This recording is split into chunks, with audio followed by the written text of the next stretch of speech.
What if Deku found the Ring of Power? This time, I've been given a new task. I don't know how or why, but I woke up in a world that feels like something out of an old book, full of swords, shadows, and legends older than any hero I've ever known. Back home, I was training to become the greatest hero. Here, I don't even know if hero is a word people still believe in. But even in a strange land, even when the rules are different, I still hear it, that voice inside me telling me to move forward. No matter what's waiting at the end of this path. I'm not turning back now. Welcome to Part 1. Chapter 1, A Rift in Reality. The air crackled with the raw power of 100,000 volts, the very air shimmering under the strain. Buildings groaned, metal twisting like taffy under the relentless assault of the villain, a hulking figure known only as Gigavolt. His quirk, a terrifying manifestation of pure electrical energy, was wreaking havoc on Musutafu. Sparks arced across the cityscape, turning familiar buildings into skeletal remains against a backdrop of swirling, purple-tinged smoke. The ground trembled under the weight of Gigavolt's attacks, each blast powerful enough to level a city block. Civilians screamed, fleeing in terror as the relentless barrage of energy continued. Izuku Midoriya, Deku, stood amidst the chaos, his green eyes wide with a mixture of determination and fear. His body ached, muscles screaming in protest from the relentless battle. Despite his injuries, his resolve remained unshaken. He was the symbol of peace, the successor to All Might, and he wouldn't let Gigavolt destroy his city. Sweat plastered his hair to his forehead, his breath coming in ragged gasps, but his stance remained firm. One for all surged within him, a potent energy vibrating beneath his skin, ready to be unleashed. He launched himself forward, a blur of green against the apocalyptic landscape. His movements were precise, a carefully choreographed dance of calculated risks and daring maneuvers. He dodged a searing bolt of lightning that scorched the ground where he'd been standing moments before, the heat radiating off the scorched earth.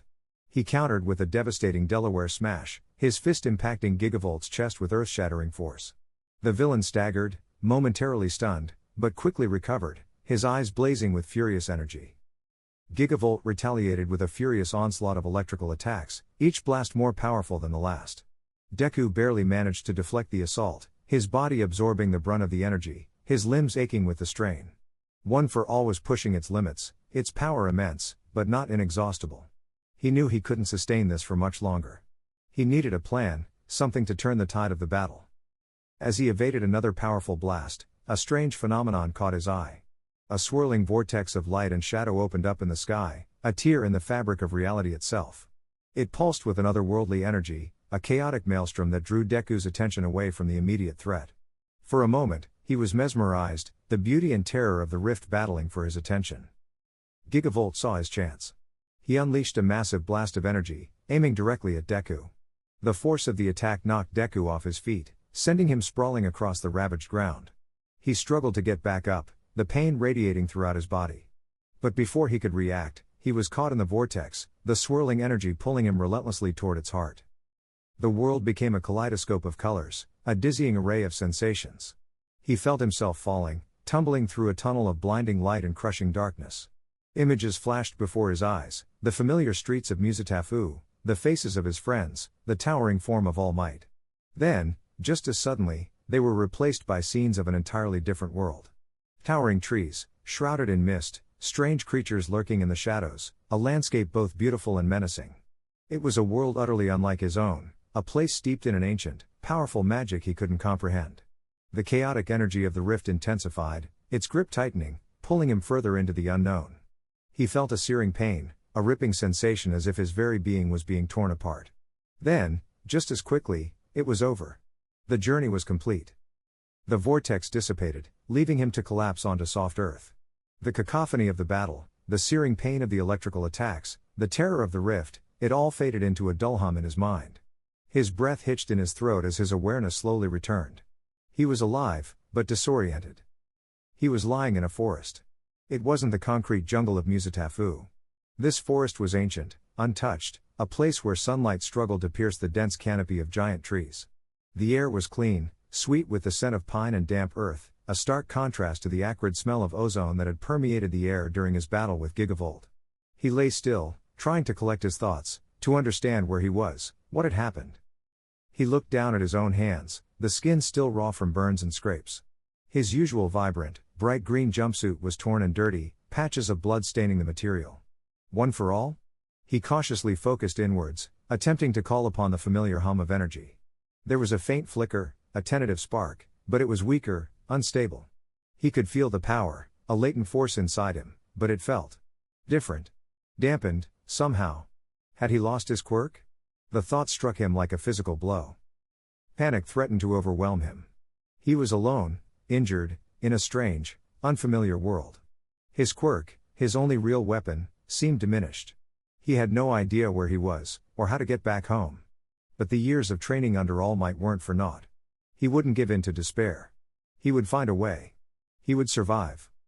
He pushed himself up, his body protesting with a groan. He took a deep breath, the crisp, clean air filling his lungs, a slight comfort amidst the daunting reality of his situation. He needed to find help. He needed to understand where he was. He needed to get back to his friends, back to his world. He began to navigate through the imposing forest. The world dissolved into a kaleidoscope of fractured light and impossible colors. One moment, I was sprawled on the scorched earth of Musutafu, the acrid smell of ozone filling my nostrils. The next, I was tumbling through a vortex of pure, chaotic energy. It wasn't just sight, it was a symphony of sensations. The air pressed against me, a crushing weight that shifted and changed with sickening unpredictability.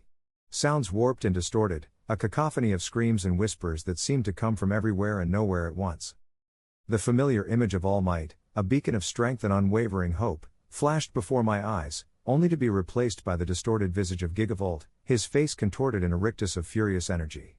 These fragmented glimpses were interspersed with utterly alien sights, towering trees that scraped the sky, their branches thick with an unfamiliar luminescence, creatures that moved with a grace that bordered on the supernatural, and landscapes of breathtaking beauty marred by a palpable sense of ancient dread. The journey through the rift felt like an eternity, yet also like the blink of an eye. There was no sense of time, no linear progression. It was a chaotic jumble of sensations, a dizzying descent into an abyss of pure energy. The very fabric of my being felt like it was being stretched, torn, and reassembled in a constant, agonizing process. I felt the raw power of One for All within me, struggling, fighting to maintain some semblance of order amidst the utter chaos of the dimensional shift. But even that familiar comfort felt unstable, a flickering candle flame threatening to be extinguished by the gale-force winds of the rift. The sensation of falling continued, an endless descent into the unknown. There was no up, no down, only the ever-present pull of the vortex, an invisible force dragging me towards its heart. Fear, cold and sharp, clawed at my throat, but somehow, a stubborn refusal to succumb to panic held me steady. The training, the lessons, the unwavering belief in myself, it all coalesced into a single, determined point of focus. Suddenly, as quickly as it had begun, the journey ended. The chaotic energy subsided, replaced by a dull, throbbing ache in every part of my body. I landed with a soft thud, the impact surprisingly gentle. The cacophony of the rift vanished, leaving an unnerving silence in its wake. My eyes slowly blinked open, adjusting to the faint, filtered light that pierced the dense canopy above me. I was lying on soft, damp earth. The air was thick with the smell of pine and decaying leaves, a stark contrast to the metallic tang of ozone that clung to me from my battle with Gigavolt. My muscles screamed in protest as I attempted to move, every inch of my body throbbed with a dull, persistent pain. I cautiously sat up, my hands trembling as I touched the ground, feeling the cool dampness of the earth against my skin. The forest was unlike anything I had ever seen before. Towering trees, taller than any skyscraper I'd ever known, stretched towards the heavens, their branches interweaving to form a dense, almost impenetrable canopy. The sunlight struggled to penetrate this leafy barrier, casting the forest floor in a perpetual twilight. The air hung heavy with the scent of damp earth and decaying vegetation, a palpable sense of age clinging to everything around me.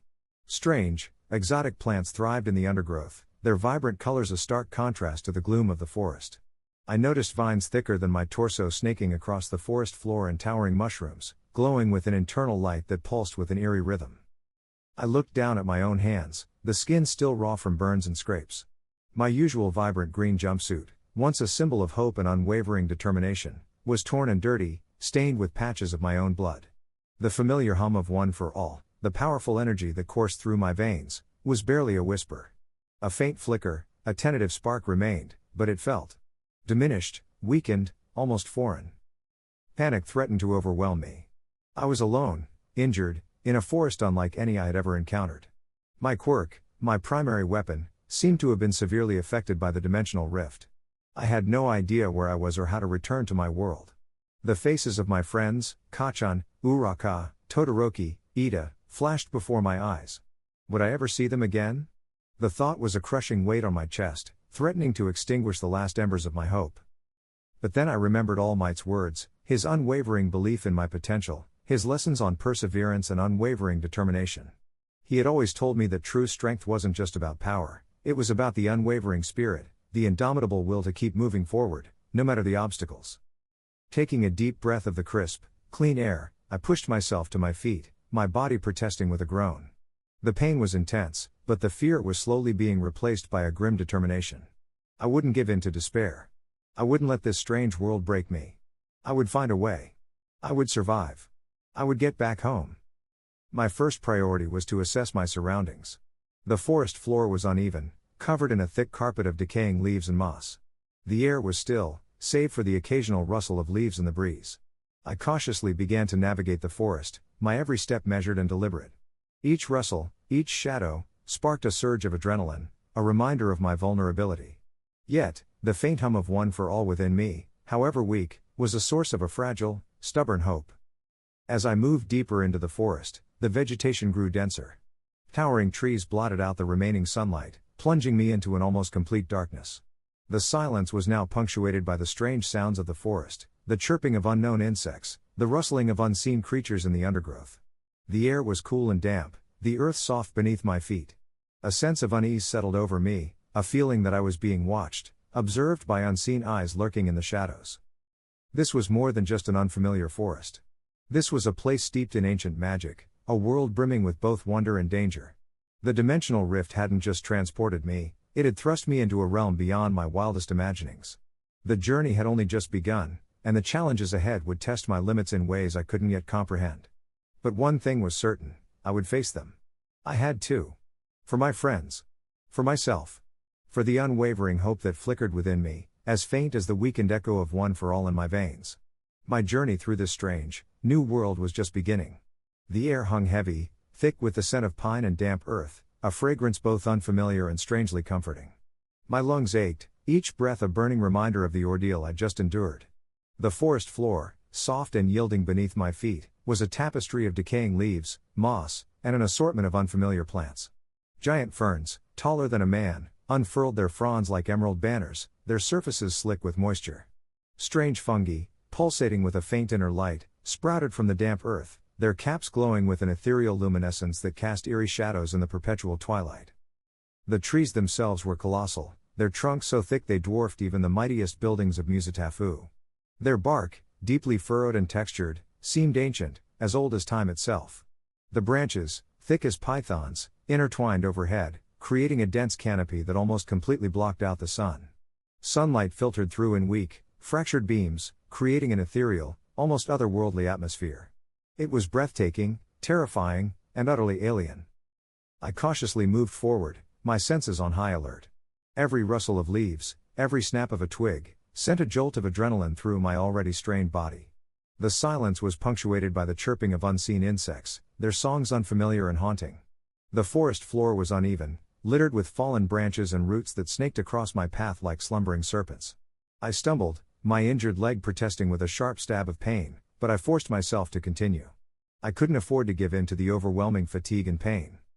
The plants themselves seemed to possess a strange vitality, a vibrant energy that was almost palpable.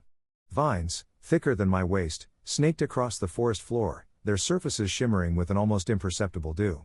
Flowers, unlike any I had ever seen, bloomed in unexpected places, their petals displaying an impossible array of colors, deep purples, luminous blues, and fiery oranges. Their fragrance was intoxicating, a potent mixture of sweetness and something else. Something ancient and earthy, almost primal. As I continued deeper into the forest's embrace, the oppressive gloom intensified. The already faint light was swallowed by the dense canopy, leaving me in a near darkness punctuated only by the ethereal glow of the bioluminescent fungi. My quirk, one for all, felt weaker than ever, a mere ember struggling against a gale-force wind. It was a chilling reminder of my vulnerability, my isolation in this strange, new world. Suddenly, I heard it, a sound that sent a shiver down my spine. A low growl, guttural and menacing, echoed through the forest, reverberating through the very ground beneath my feet. My heart pounded in my chest, a frantic drumbeat against the oppressive silence. I froze, every muscle tense, straining to identify the source of the sound. It could have been anything, a wild animal, a predator, something far more sinister. I slowly, carefully, turned my head, my eyes scanning the shadowy depths of the forest. The trees seemed to lean in closer, their branches like skeletal arms reaching out to ensnare me. The air grew colder, heavier, as if the very forest itself was holding its breath. The silence stretched, a taut, agonizing string that threatened to snap at any moment. Then, just as suddenly as it had begun, the growling stopped. The silence returned, but it was a different kind of silence now, a silence charged with tension, with the unspoken threat of unseen danger. I knew, with a certainty that chilled me to the bone, that whatever had made that sound was still out there, watching me, waiting. I pressed on, my pace slower, more deliberate. My senses were heightened, straining to detect any further signs of movement, any hint of lurking danger. The forest felt alive, a sentient entity that observed my every move with a malevolent curiosity. The path ahead was fraught with peril, a winding labyrinth of shadowed trails and unseen obstacles. I was alone, injured, and utterly lost in a world that was both terrifyingly beautiful and profoundly dangerous. The forest was a realm of vibrant contrast. The beauty of its flora and fauna was matched only by the inherent danger that lurked beneath the surface. The air, while fresh and clean, carried with it an undercurrent of ancient magic, a palpable sense of something powerful and unseen. It was a world of both wonder and dread, a place where the line between enchantment and menace blurred into a single, terrifying reality. As I navigated the treacherous terrain, I continued to assess my situation. My injuries, while painful, were not debilitating. The burns on my arms and legs were still raw, but they weren't life-threatening. However, the weakened state of one for all was a far greater concern. The energy within me, usually a torrent of limitless power, was now a mere trickle, a faint whisper of its former glory. I needed to understand why my quirk was so diminished, and how I could restore it. The thought of my friends back in Musutafu, Kachan, Uraka, Todoroki, Ida, spurred me onward. Their faces flashed before my eyes, a reminder of my purpose, of the reason I had to survive. I had to find a way back home, back to my world. I had to see them again. The forest was vast, a seemingly endless expanse of ancient trees and shadowy depths. But I would not be deterred. I would navigate its treacherous paths, overcome its hidden dangers, and find my way out. I had faced insurmountable odds before, and I would face them again. The strength within me, though weakened, was still there, a stubborn ember of hope burning bright against the encroaching darkness. My journey through Middle-earth had only just begun, but I was determined to see it through, to the very end. I had to believe that, somehow, somewhere, I would find a path back home. And until then, I would survive. I would endure. I would persevere. The growl, thankfully, remained silent. The tension, however, remained thick enough to choke on. Each step I took was measured, deliberate, each sense screaming warnings I couldn't quite decipher. The forest felt less like a place and more like a living entity, judging me, watching me. Then, through the gloom, I saw them. A small group huddled around a flickering fire, the light painting their faces in an ethereal glow that made them seem both real and unreal. They were unlike anyone I'd ever seen, their clothes rugged and practical, their expressions a mixture of weariness and apprehension. Their weaponry, though primitive in comparison to the advanced technology of my world, spoke of a harsh and unforgiving reality. Swords, bows, axes, the tools of a bygone era, yet wielded with a practiced ease that spoke of years of experience in their use. My immediate reaction was to retreat. The sudden appearance of strangers in this alien land only heightened my unease. But my injured leg, still protesting with a dull ache, hindered my escape. I was trapped, exposed, and completely vulnerable. The only option I had was to observe and assess the situation. They noticed me almost instantly. Their heads snapped up, eyes widening in surprise, perhaps even fear, as their gazes locked onto mine. The firelight flickered, casting dancing shadows that distorted their features, making them seem almost monstrous. One of them, a tall, imposing figure with a long, flowing beard, stepped forward, his hand resting on the hilt of a sword that gleamed faintly in the firelight. His eyes, keen and observant, seemed to pierce through my defenses, stripping away my carefully constructed facade of nonchalance. He spoke in a language I didn't understand, his words rumbling like distant thunder. The others remained silent, their eyes fixed on me with a mixture of curiosity and suspicion. Their faces, etched with the lines of hardship and struggle, revealed a resilience that both impressed and intimidated me. They were clearly a band of travelers, adventurers perhaps, though the weight of their burdens seemed to suggest something far more significant than mere exploration. I tried to speak, to explain my presence, but the words caught in my throat. My throat tightened as I battled panic, adrenaline coursing through my already exhausted body. My quirk, one for all, still felt weak, a fragile spark in the vast darkness of this world. I had no way of knowing if these people were friend or foe. The leader, sensing my apprehension, lowered his hand slightly, a subtle gesture of appeasement. He gestured towards the fire with a sweeping motion, inviting me closer.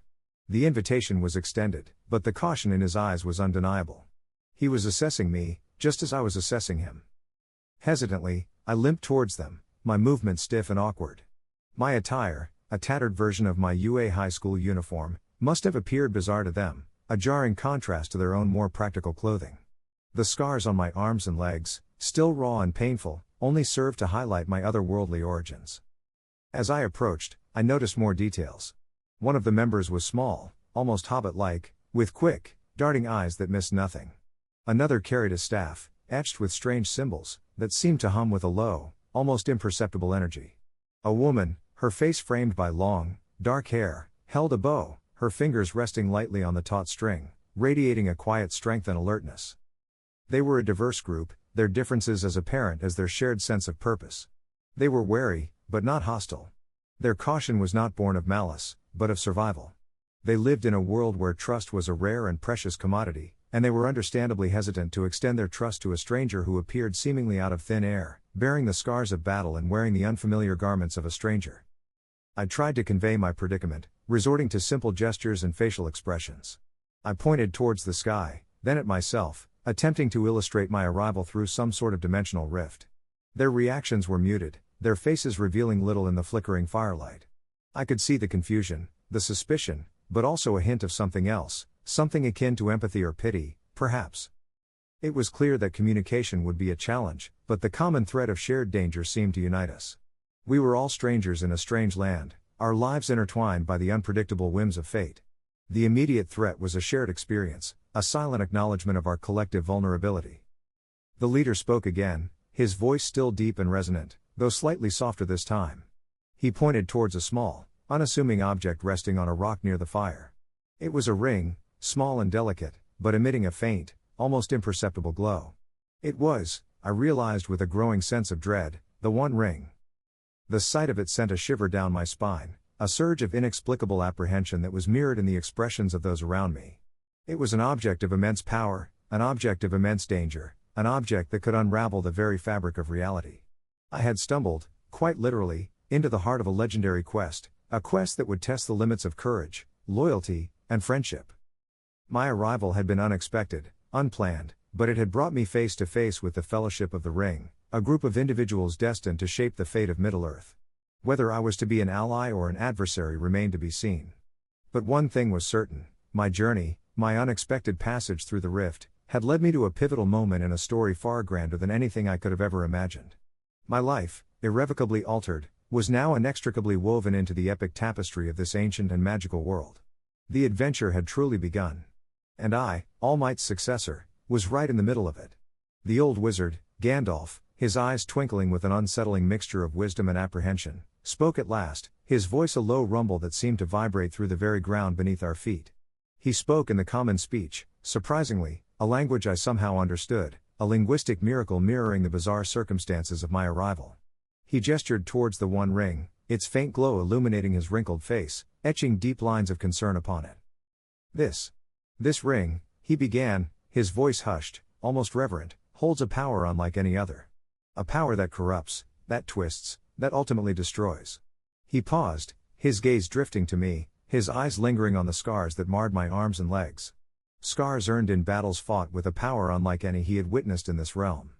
But there is another power, young one, he continued, his gaze intense, a power not unlike this, yet fundamentally different in its nature. He turned his gaze towards the flickering fire, his words laced with a profound understanding that sent a shiver down my spine. One for all, he said slowly, the words rolling off his tongue like ancient runes. I sense its presence within you.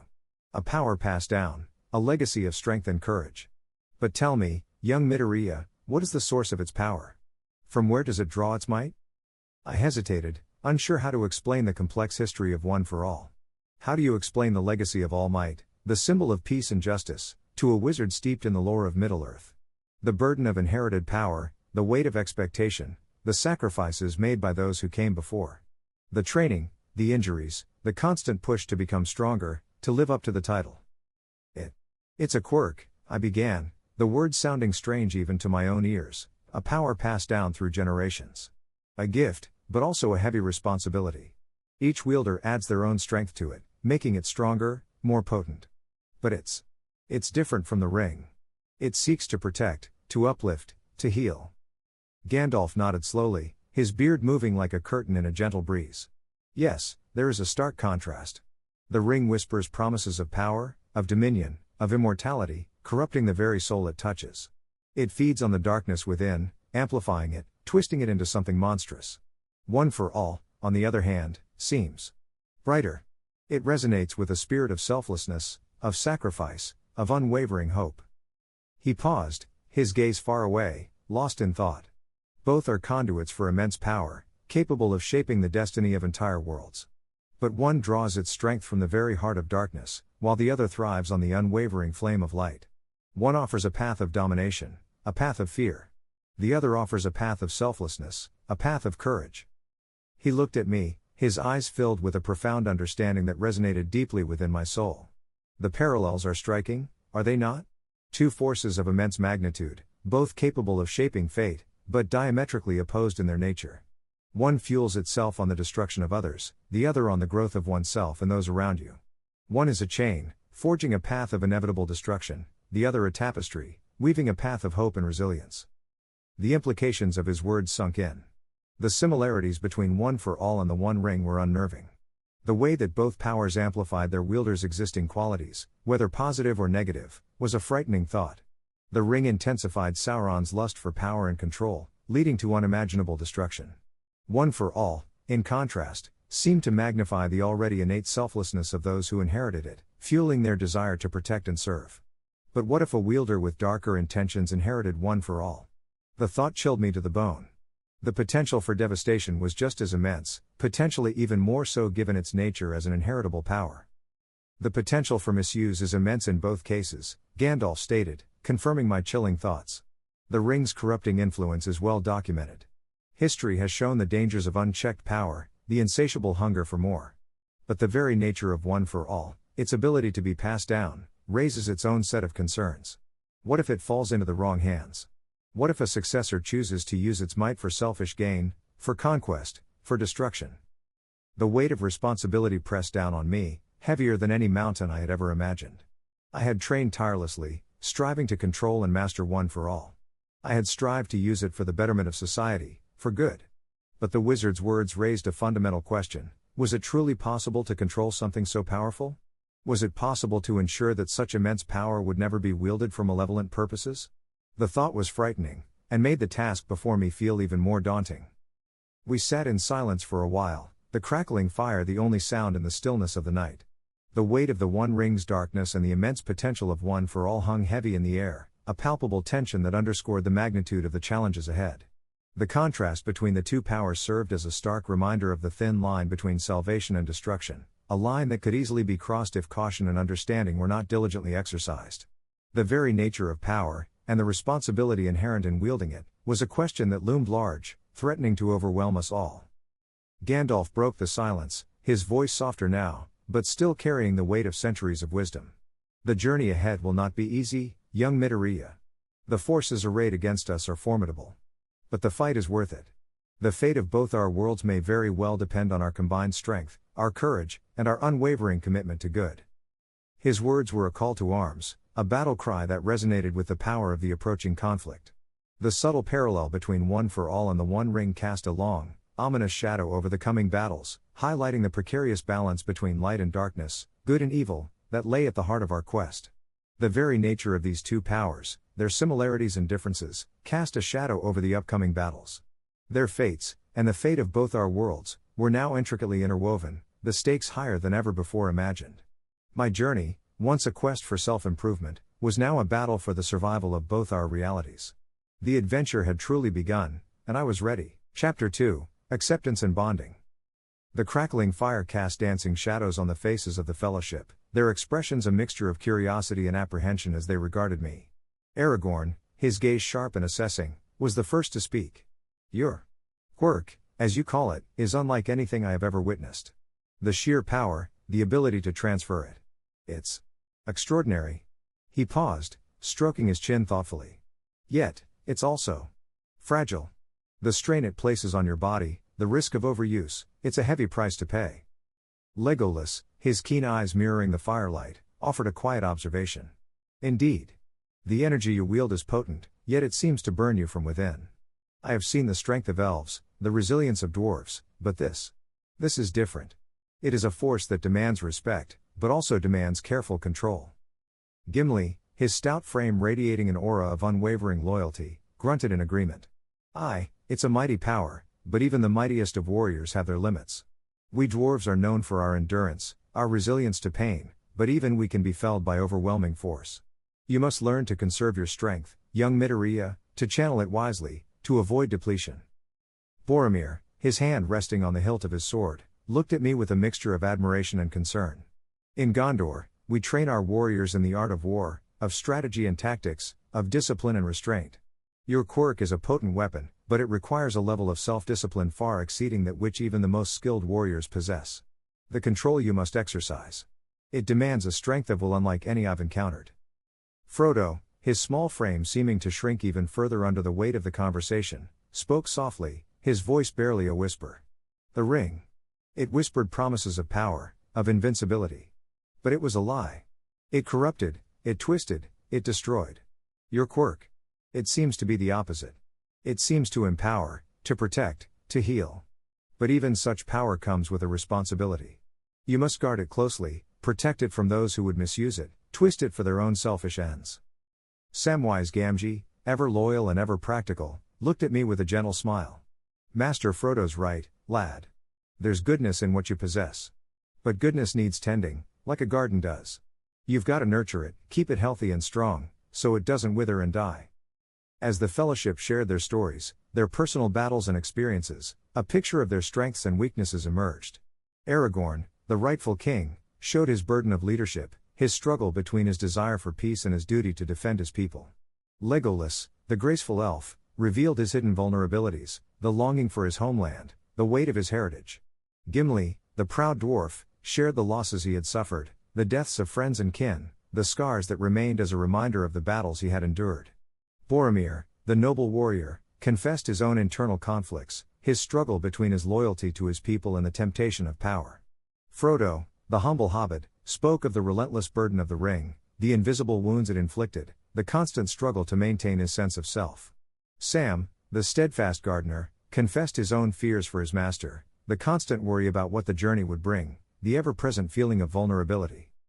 Their stories weren't merely tales of bravery and adventure, they were intimate glimpses into their hearts, their fears, their insecurities.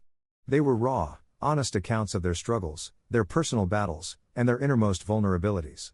It was a privilege to be privy to their deeply personal struggles, to witness their willingness to lay bare their souls before me, to trust me with their deepest, most intimate concerns. Listening to their stories, I realized that my own struggles with One for All weren't unique. Everyone, even the most powerful warriors, had their weaknesses. Even those who possessed immense strength, courage and power were not immune to fear, doubt, and vulnerability. The fellowship's willingness to share their struggles demonstrated that strength wasn't the absence of weakness, but the ability to overcome it, the ability to rise above adversity. It was a testament to the power of human resilience. Their words illuminated the differences in our cultures, our perspectives, our understandings of power. Their world, a world of magic and ancient lore, felt both familiar and foreign at the same time. They were accustomed to the subtle workings of magic, to the power of ancient artifacts, to the slow, relentless creep of darkness. My world, a world of quirks and technological marvels, felt alien to them, yet they adapted and learned, their acceptance of my unique abilities revealing a depth of understanding that I didn't expect. The way they accepted my quirk, despite not fully understanding it, mirrored their acceptance of my very being. They saw my power not as a threat, but as a potential ally in our fight against the looming darkness. Gandalf's words about One for All and the ring served as a powerful metaphor for the differences between our cultures. One for all, a power passed down through generations, emphasizing the importance of legacy and responsibility. The One Ring, a singular artifact of immense power, emphasizing the dangers of unchecked ambition and the corrupting influence of absolute power. Their acceptance wasn't solely about acknowledging my power, it was about understanding my inherent goodness. It was about recognizing that despite our differences in background, culture, and power, we shared a common goal: to defeat the forces of darkness. This recognition, this shared understanding, allowed for a profound bond to form between us. The fire crackled, casting long shadows across the cavern. The quiet hum of shared experience filled the space, weaving an intricate tapestry of shared understanding. We sat there for hours, sharing not only stories, but also vulnerabilities. We discovered our shared capacity for empathy, our unwavering commitment to fighting for what is right, and the hope we all held, however small, for a better future. The very air crackled with a newfound sense of unity, a bond forged in the crucible of shared experience and mutual respect. The differences in our worlds receded into the background, replaced by a common purpose. We were a fellowship, now united not only by fate, but by a deep and abiding trust, ready to face whatever challenges lay ahead. The combined might of Midi-Earth and my world, our cultures intertwining like threads in a powerful, hopeful tapestry, felt surprisingly powerful. The upcoming battles, while daunting, felt less insurmountable, fueled by our shared strength, unity, and acceptance. The journey ahead remained perilous, but with this newly forged fellowship, the path forward felt less lonely, the burden less heavy, and the victory, however distant, felt increasingly attainable. The adventure was far from over, but this shared night of stories and revelations had made all the difference. The bond we'd formed was stronger than any magic, any quirk, any artifact. It was the bond of trust, forged in the crucible of shared experience, the foundation of our coming triumph. The embers glowed, casting a warm, flickering light across the faces of my newfound companions. Their stories, etched deep into their souls, had resonated with me on a level I hadn't anticipated. Their struggles, their fears, their vulnerabilities, they were reflections of my own, albeit cast in a different light, against a backdrop of ancient magic and epic battles rather than the neon-lit streets and quirk-powered society I knew. The differences were stark, yet the underlying emotions were universal: the weight of responsibility, the fear of failure, the yearning for connection. Sleep, however, eluded me. The unfamiliar landscape of Middle-earth, the subtle hum of magic in the air, the very texture of the earth beneath my fingers, all felt alien yet strangely comforting. The weight of One for All rested lightly upon me, a familiar ache that felt strangely muted in this new environment. It was as if the very air here, saturated with a different kind of energy, subtly dampened the intensity of my quirk. This wasn't a weakness, I realized, it was an adjustment, a recalibration of my own internal energies to adapt to this new reality. I spent the early hours of the morning observing my surroundings, studying the subtle intricacies of this world. The flora and fauna were unlike anything I'd ever seen, their forms and behaviors defying the scientific explanations I'd learned. I saw the glimmers of magic in the dew-kissed leaves, the subtle shifts in the air currents, the hushed whispers of the wind through the trees.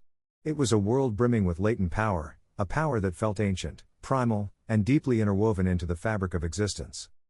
The differences between our worlds extended beyond the obvious. Their understanding of power, for example, was profoundly different from mine.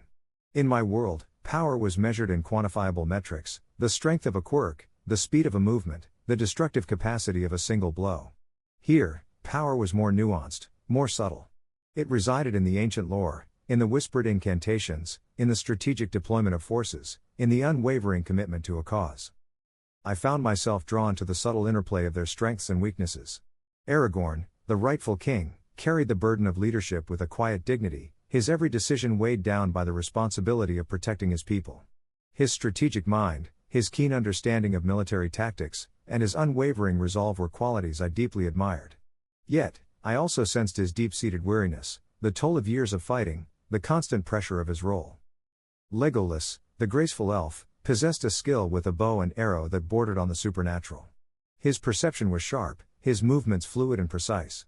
But beneath his calm exterior, I saw his longing for his homeland, the quiet sadness that lingered beneath the surface. His connection to nature, his deep respect for the ancient ways, served as a stark contrast to the more technological approach to nature in my own world. Gimli, the stout dwarf, radiated an aura of unwavering loyalty and steadfast courage. His strength was undeniable, his fighting prowess legendary. Yet, beneath his gruff exterior lay a profound sadness, the scars of past battles, the loss of loved ones. His unwavering commitment to his friends and companions deeply resonated with my own fierce loyalty to my fellow classmates, the unbreakable bond forged in shared struggles. Boromir, the noble warrior, possessed a strength that was both physical and mental. His leadership was decisive, his resolve unyielding. But he also wrestled with the temptations of power, a struggle that I understood all too well, having once wrestled with the temptation to misuse one for all. His internal struggle, the constant battle against his own inner demons, served as a potent reminder of the dangers of unchecked ambition. Frodo, the humble hobbit, bore the weight of the ring with extraordinary courage and resilience. His quiet strength, his unwavering commitment to his quest, inspired me deeply.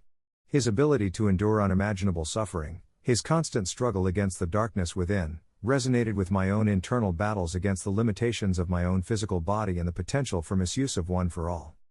Samwise Gamgee, ever loyal and ever practical, grounded the fellowship with his unwavering optimism and his practical wisdom. His loyalty to Frodo was absolute, his dedication unwavering. His grounded nature, his ability to find hope in the darkest of times, mirrored my own stubborn determination to overcome my own limitations. I found myself drawing parallels between their struggles and my own. Their conflicts, their fears, their vulnerabilities, they were all universal themes that transcended the boundaries of our respective worlds. I shared their anxieties, their hopes, their dreams. This realization allowed me to bridge the cultural gap, to connect with them on a deeper, more meaningful level. I shared my own experiences with One for All, the burden of inheriting such immense power, the constant fear of losing control, the unrelenting pressure to live up to the legacy of my predecessors. I spoke of my struggles with my quirk, the physical limitations it imposed, the constant strain on my body, the unwavering determination to push my limits and constantly improve. I described my rigorous training, the relentless pursuit of self-improvement, the deep sense of responsibility that came with wielding such a formidable power. I explained the ethical dilemmas I faced, the constant internal battle against the urge to use my quirk recklessly, the struggle against the temptations of power. I spoke of All Might, my mentor and predecessor, his influence on my life, his unwavering belief in my potential, and the profound impact he had on my journey. I spoke of my own anxieties, the constant fear that I wouldn't be able to live up to his expectations, the burden of carrying his legacy forward. My experiences, filtered through the lens of my own world, offered a unique perspective that both intrigued and captivated them. My descriptions of advanced technology, of the complex social dynamics of a quirk-powered society, painted a vivid picture of a world both similar and vastly different from their own. The concept of quirks, the myriad of powers they bestowed, and the complexities of a world structured around these abilities, left them both fascinated and perplexed. They compared and contrasted quirks to the magic systems of Middle-earth, analyzing the similarities and differences between innate abilities and learned magical prowess. In turn, I learned from them. Their mastery of strategy, their unwavering commitment to their cause, their deep understanding of the human condition, all served as invaluable lessons. I learned about the importance of perspective, of understanding the broader context in which battles are fought, of recognizing the nuances of political and social dynamics. I learned to appreciate the subtle power of diplomacy, the importance of forging alliances, the value of understanding different cultures and perspectives. The bond that formed between us wasn't solely based on shared experiences or a common goal. It was something deeper, a sense of camaraderie forged in the crucible of mutual understanding and respect. We recognized our individual strengths and weaknesses, but we also recognized the power of our collective unity. We were a fellowship, united not only by fate but by a shared purpose, a deep-seated belief in our ability to overcome any challenge that lay ahead. The challenges remained daunting, but we faced them together, our individual strengths supplementing each other, our combined power far exceeding the sum of its parts. The journey would be long and perilous, but we walked it together, strengthened by our newly forged bond, our hearts united in the pursuit of a common goal. The darkness loomed, but our shared hope, forged in the fires of shared vulnerability and unwavering loyalty, burned brighter than ever before. The very air between us hummed with the potential for greatness, a potential we were ready to unleash upon the world. The fire crackled, spitting embers that danced in the twilight. Gandalf, his eyes twinkling with a mixture of curiosity and skepticism, leaned forward. "This quirk you speak of, young Midoriya. It is a strange phenomenon indeed. Unlike the magic we wield, it seems to be inherent. A part of one's very being." I nodded, adjusting my position on the rough-hewn log. "Exactly. It's a genetically inherited ability. In my world, almost everyone is born with a quirk, a unique power manifesting in diverse ways. Some are simple, others profoundly complex." Complex as the most intricate spell? Gimli rumbled, his voice deep and gravelly. Perhaps even more so, I replied, drawing a diagram in the dirt with a twig. Unlike magic, which requires study, practice, and often a conduit, quirks are intrinsically linked to the individual's DNA. They're essentially mutations, but beneficial ones, offering a spectrum of capabilities from enhanced strength and speed to the manipulation of elements or even the control of minds. Legolas, ever observant, arched a finely sculpted eyebrow. But these mutations, are they controllable? Can they be amplified, or diminished? Both, I affirmed. Control is paramount. That's where the rigorous training comes in. The power is innate, but honing it, refining it, preventing it from becoming overwhelming or even destructive, that requires years of dedication, precise training regimens designed specifically for the individual quirk, and a deep understanding of its limitations and potential. I gestured to my own hands. One for all, the quirk I possess, is a particularly potent example. It's passed down through generations, accumulating power with each successor. However, its immense energy is incredibly taxing on the body. My training focuses on managing that power, increasing my physical endurance and mental fortitude to withstand its strain. The potential for immense power comes with the risk of self-destruction. Control is not just about refinement, it's about survival. Aragorn, his gaze sharp and analytical, spoke. So, this one for all. It is not a gift freely bestowed, but a heavy burden carefully managed? Precisely, I said. Think of it as a vast, untamed river. Left unchecked, it will flood and destroy everything in its path.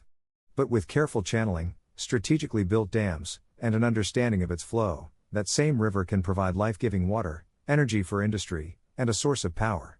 The same applies to quirks. The key is not just to have the power but to control it, to use it responsibly and ethically. It's not enough to understand the science of the quirk, one must also grapple with the moral implications, the ethical responsibilities that come with wielding such power. One wrong move, one lapse in judgment, can have catastrophic consequences. Boromir, ever the pragmatist, voiced his concerns. But what of those who lack such control? What of those who would wield this power for ill? That's a critical point, I admitted. In my world, villainous individuals misuse quirks for selfish gains. Strict laws and highly trained heroes exist to contain these threats, but it's an ongoing battle. It's a constant struggle against the potential for misuse. We live in a world where even the most seemingly innocuous quirks can have devastating potential in the wrong hands. This necessitates a complex system of laws, regulations, and hero training programs designed to minimize the potential for harm. A world where quirks are not simply tools, but a fundamental component of society. Gandalf stroked his long white beard, his eyes filled with a thoughtful contemplation. This sounds very different from our understanding of magic. Our magic draws upon the raw power of the earth, of the very fabric of reality. It requires skill, discipline, and an understanding of ancient lore. But it lacks the inherent, genetically encoded nature of these quirks. Our mages train for years to control their powers, to channel the energies of the world around them, but that control stems from discipline and understanding, not inherent biological mechanisms. The potential for misuse is ever present, but the power itself is not intrinsic to the mage's very essence. Frodo, quiet and observant, spoke softly. Does this mean that, in your world, power is more commonplace? More widespread, yes, I replied. Almost everyone possesses it, but the level of power varies immensely. The society itself has adapted to this reality. We have heroes and villains, yes, but also intricate systems to support those with quirks. We have specialists who study quirks, developing ways to enhance them or mitigate their risks. We have institutions devoted to training heroes and containing villains. Our whole societal infrastructure is shaped by the presence of quirks. The development of technology is also heavily influenced by the presence of quirks. From sophisticated prosthetics for those who have lost limbs to cutting-edge weaponry and infrastructure designed for quirks-based combat, the integration of quirks into every aspect of our lives is staggering. Samwise, ever practical, asked, and can this quirk science be learned? Can the knowledge be shared to improve the control and understanding of quirks? Absolutely, I responded. The study of quirks is an entire field of scientific research.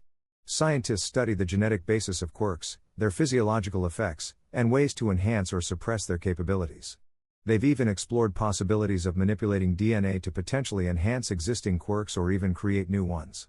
It's a complex science, at the cutting edge of genetic engineering, molecular biology, and neural science. It's also tightly regulated due to the ethical implications of potentially changing the very essence of human power. However, the understanding of quirks is not only contained within a laboratory setting. It also spills into everyday life, with regular individuals using specialized equipment, training regimens, and medical advancements to better understand and manage their quirks. Legolas added, but is it truly science, or is there a mystical element to it, a subtle connection to the very essence of life, like our magic? I pondered this question, a complex notion that intertwined both my worlds. It is predominantly science, but there's a certain mystery to it, I concede. We don't fully comprehend the mechanics of how quirks manifest, why certain variations arise, or the full extent of their capabilities. We are constantly learning, making new discoveries. We are continually pushing the boundaries of our understanding. There's a mysterious complexity to it, a marvel of nature that even with all our science, we have yet to fully comprehend. The conversation continued late into the night, a blend of awe and apprehension coloring our discussion. The Fellowship contemplated the stark differences between their world and mine. Gandalf spoke of the ancient magic of Middle-earth, its interwoven nature with the land itself, and how it was both a source of profound power and immense danger. The contrast between the inherently scientific nature of quirks and the inherently mystical nature of Middle-earth magic allowed for a deeper understanding of both worlds, highlighting the various ways power manifests, is controlled, and used. The parallels, while subtle, were undeniable: the potential for both immense good and devastating evil, the importance of control, responsibility, and the unending quest for understanding. The embers eventually died, but the embers of understanding, kindled that night, burned brightly within us all. The embers of our fire had long since died, leaving only the faintest glow in the pre-dawn darkness. The weight of our discussion, the stark contrast between the worlds of Middle-earth and my own, hung heavy in the air. The quiet hum of the forest seemed to amplify the unspoken anxieties that stirred within us. It was then that Aragorn, his face etched with a grim determination, broke the silence. "We must prepare," he declared, his voice low but firm. "News has reached us. Disturbing news. Word has traveled from the far reaches of Gondor, carried on the whispers of the wind and the anxious murmurs of travelers. All for one. He is coming." A hush fell over the Fellowship. The name, uttered with a mix of fear and awe, resonated with a chilling significance. Even Gandalf, usually stoic and composed, seemed visibly shaken. "All for one," Gimli repeated, his voice a low growl. "The name sends shivers down my spine. I've heard tales. Whispers of a darkness that eclipses even the shadow of Mordor." I explained, my voice trembling slightly, "All for one. He's not just a powerful villain, he's a master strategist, a puppet master who manipulates events from the shadows. His quirk. It's unlike anything I've ever encountered. He can steal quirks, absorb their power, and incorporate them into his own arsenal. He's not merely powerful, he's a walking arsenal, a terrifying amalgamation of countless abilities." Legolas, his keen eyes searching the shadows, murmured, "A being that can steal power. That is a threat unlike any we have faced before." "Indeed," Gandalf confirmed, his voice heavy with the weight of centuries of experience. "This is not a simple battle of strength or skill. This is a war against a being who transcends the ordinary limits of power. His influence would be insidious, corrupting, and potentially unstoppable. We are dealing with a malignancy that feeds on the very essence of power itself." Frodo, ever the voice of reason, spoke softly, "But what can we do? How do we even begin to counter such a formidable foe?" I explained the nature of All for One's power, outlining the unique challenges he posed. His quirk allows him to absorb the powers of others, making him incredibly versatile and unpredictable. He's not bound by any specific limitations, he adapts, he evolves, he learns. He doesn't merely defeat his opponents, he incorporates their strengths into his own. He's a constant threat, a chameleon-like figure who can effortlessly adapt to any combat situation. Samwise, ever practical, asked, "Can this quirk absorption be stopped? Is there any weakness?" "The weakness lies in the unpredictable nature of his very strength," I replied, trying to offer a glimmer of hope in the chilling darkness. "While he can absorb and utilize multiple quirks, this very adaptability makes him susceptible to strategic countermeasures. Each quirk he absorbs adds to his complexity, but it also creates new vulnerabilities. The sheer volume of different quirks might inadvertently weaken his overall focus, making him susceptible to a precisely targeted and well-coordinated attack." Gandalf nodded slowly. "Indeed, the sheer breadth of his power may be his undoing. A carefully orchestrated assault, strategically designed to exploit his unpredictable nature, might provide a path to victory. We must understand his methods, analyze his tactics, and craft a counter-strategy that anticipates his every move. Boromir, ever the warrior, pounded his fist on the ground. But how do we gather the intelligence needed to formulate such a strategy? How do we even begin to understand the scope of his power? I outlined the necessity of utilizing all available resources, combining the knowledge of Middle-earth with the technological advancements of my world. We need to leverage our collective expertise, I suggested. The scholars of Gondor, the elven wisdom of Lothlorien, combined with the scientific understanding of quirks. We must analyze every encounter, every skirmish, every piece of information we can gather.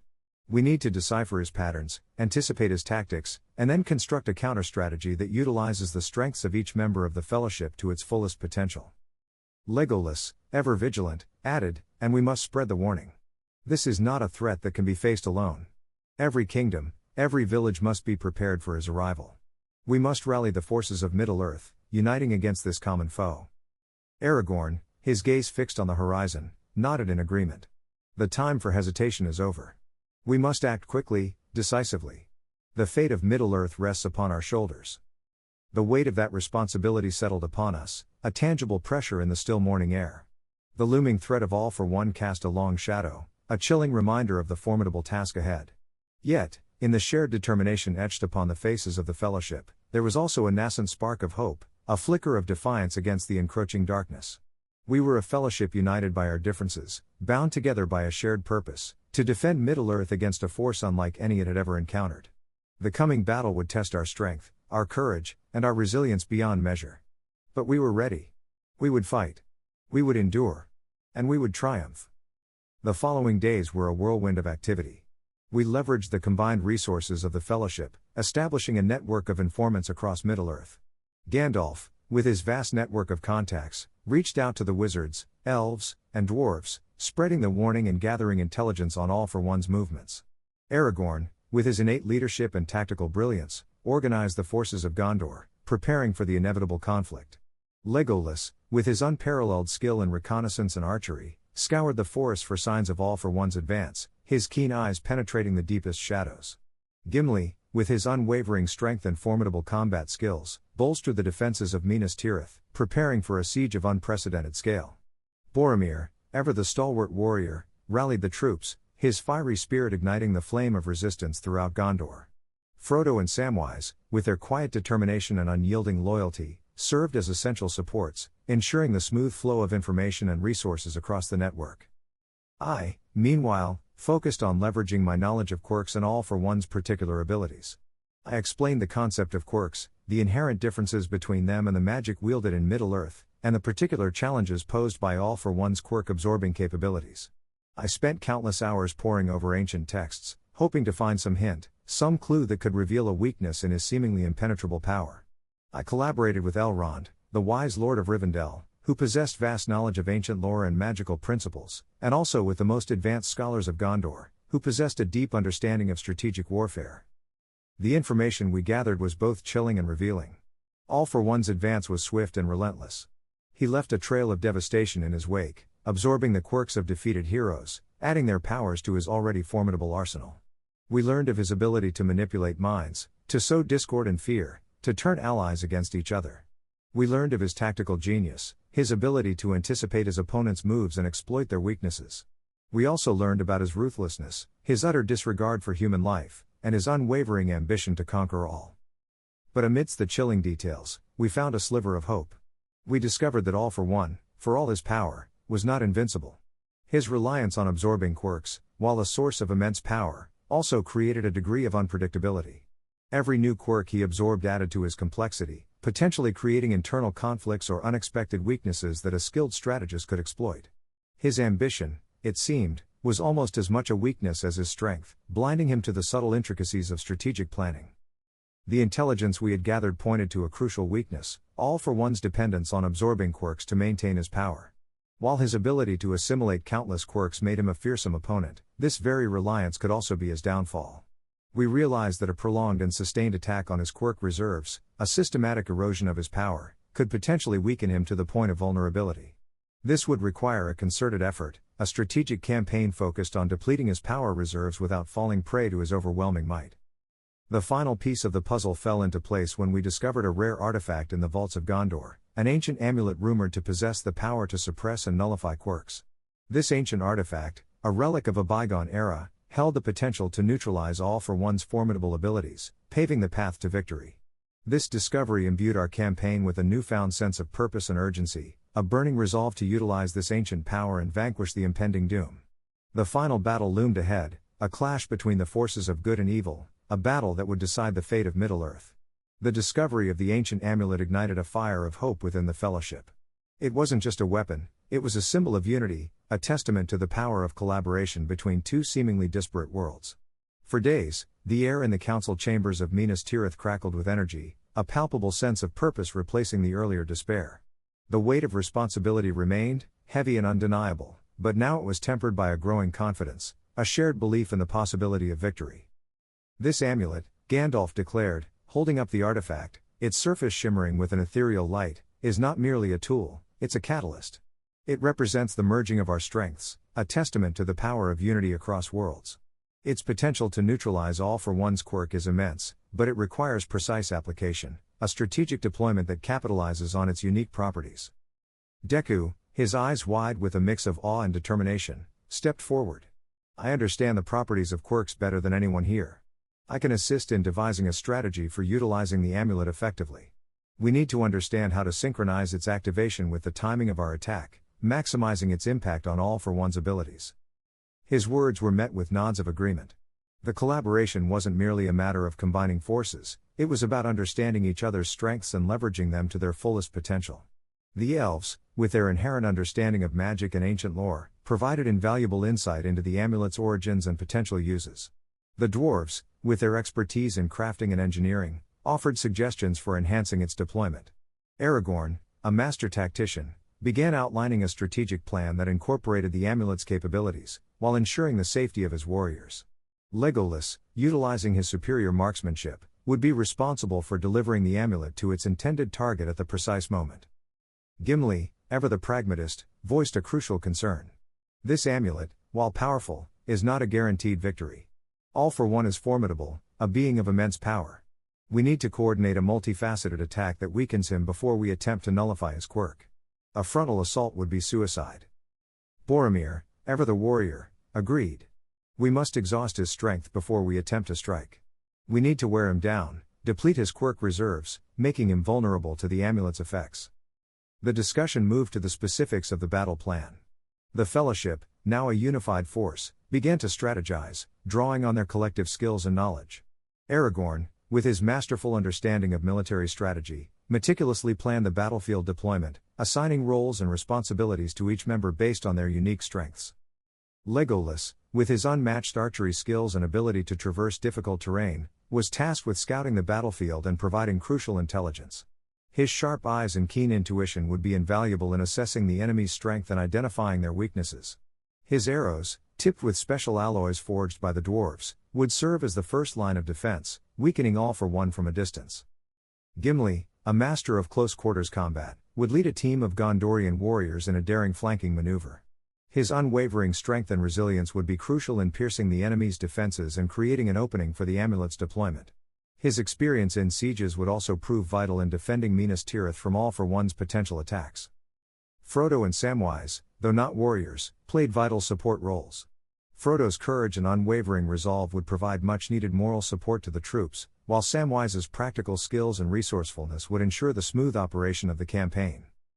Gandalf, with his vast knowledge and magical abilities, would act as a guiding force, providing both strategic and magical support.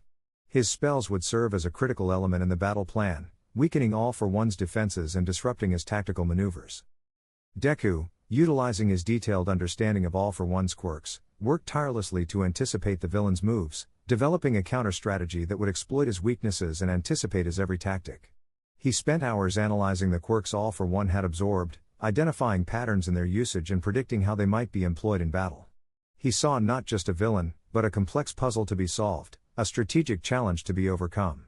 He designed a series of decoys, incorporating multiple quirks to create misleading tactical maneuvers, creating openings for the main attack force to exploit.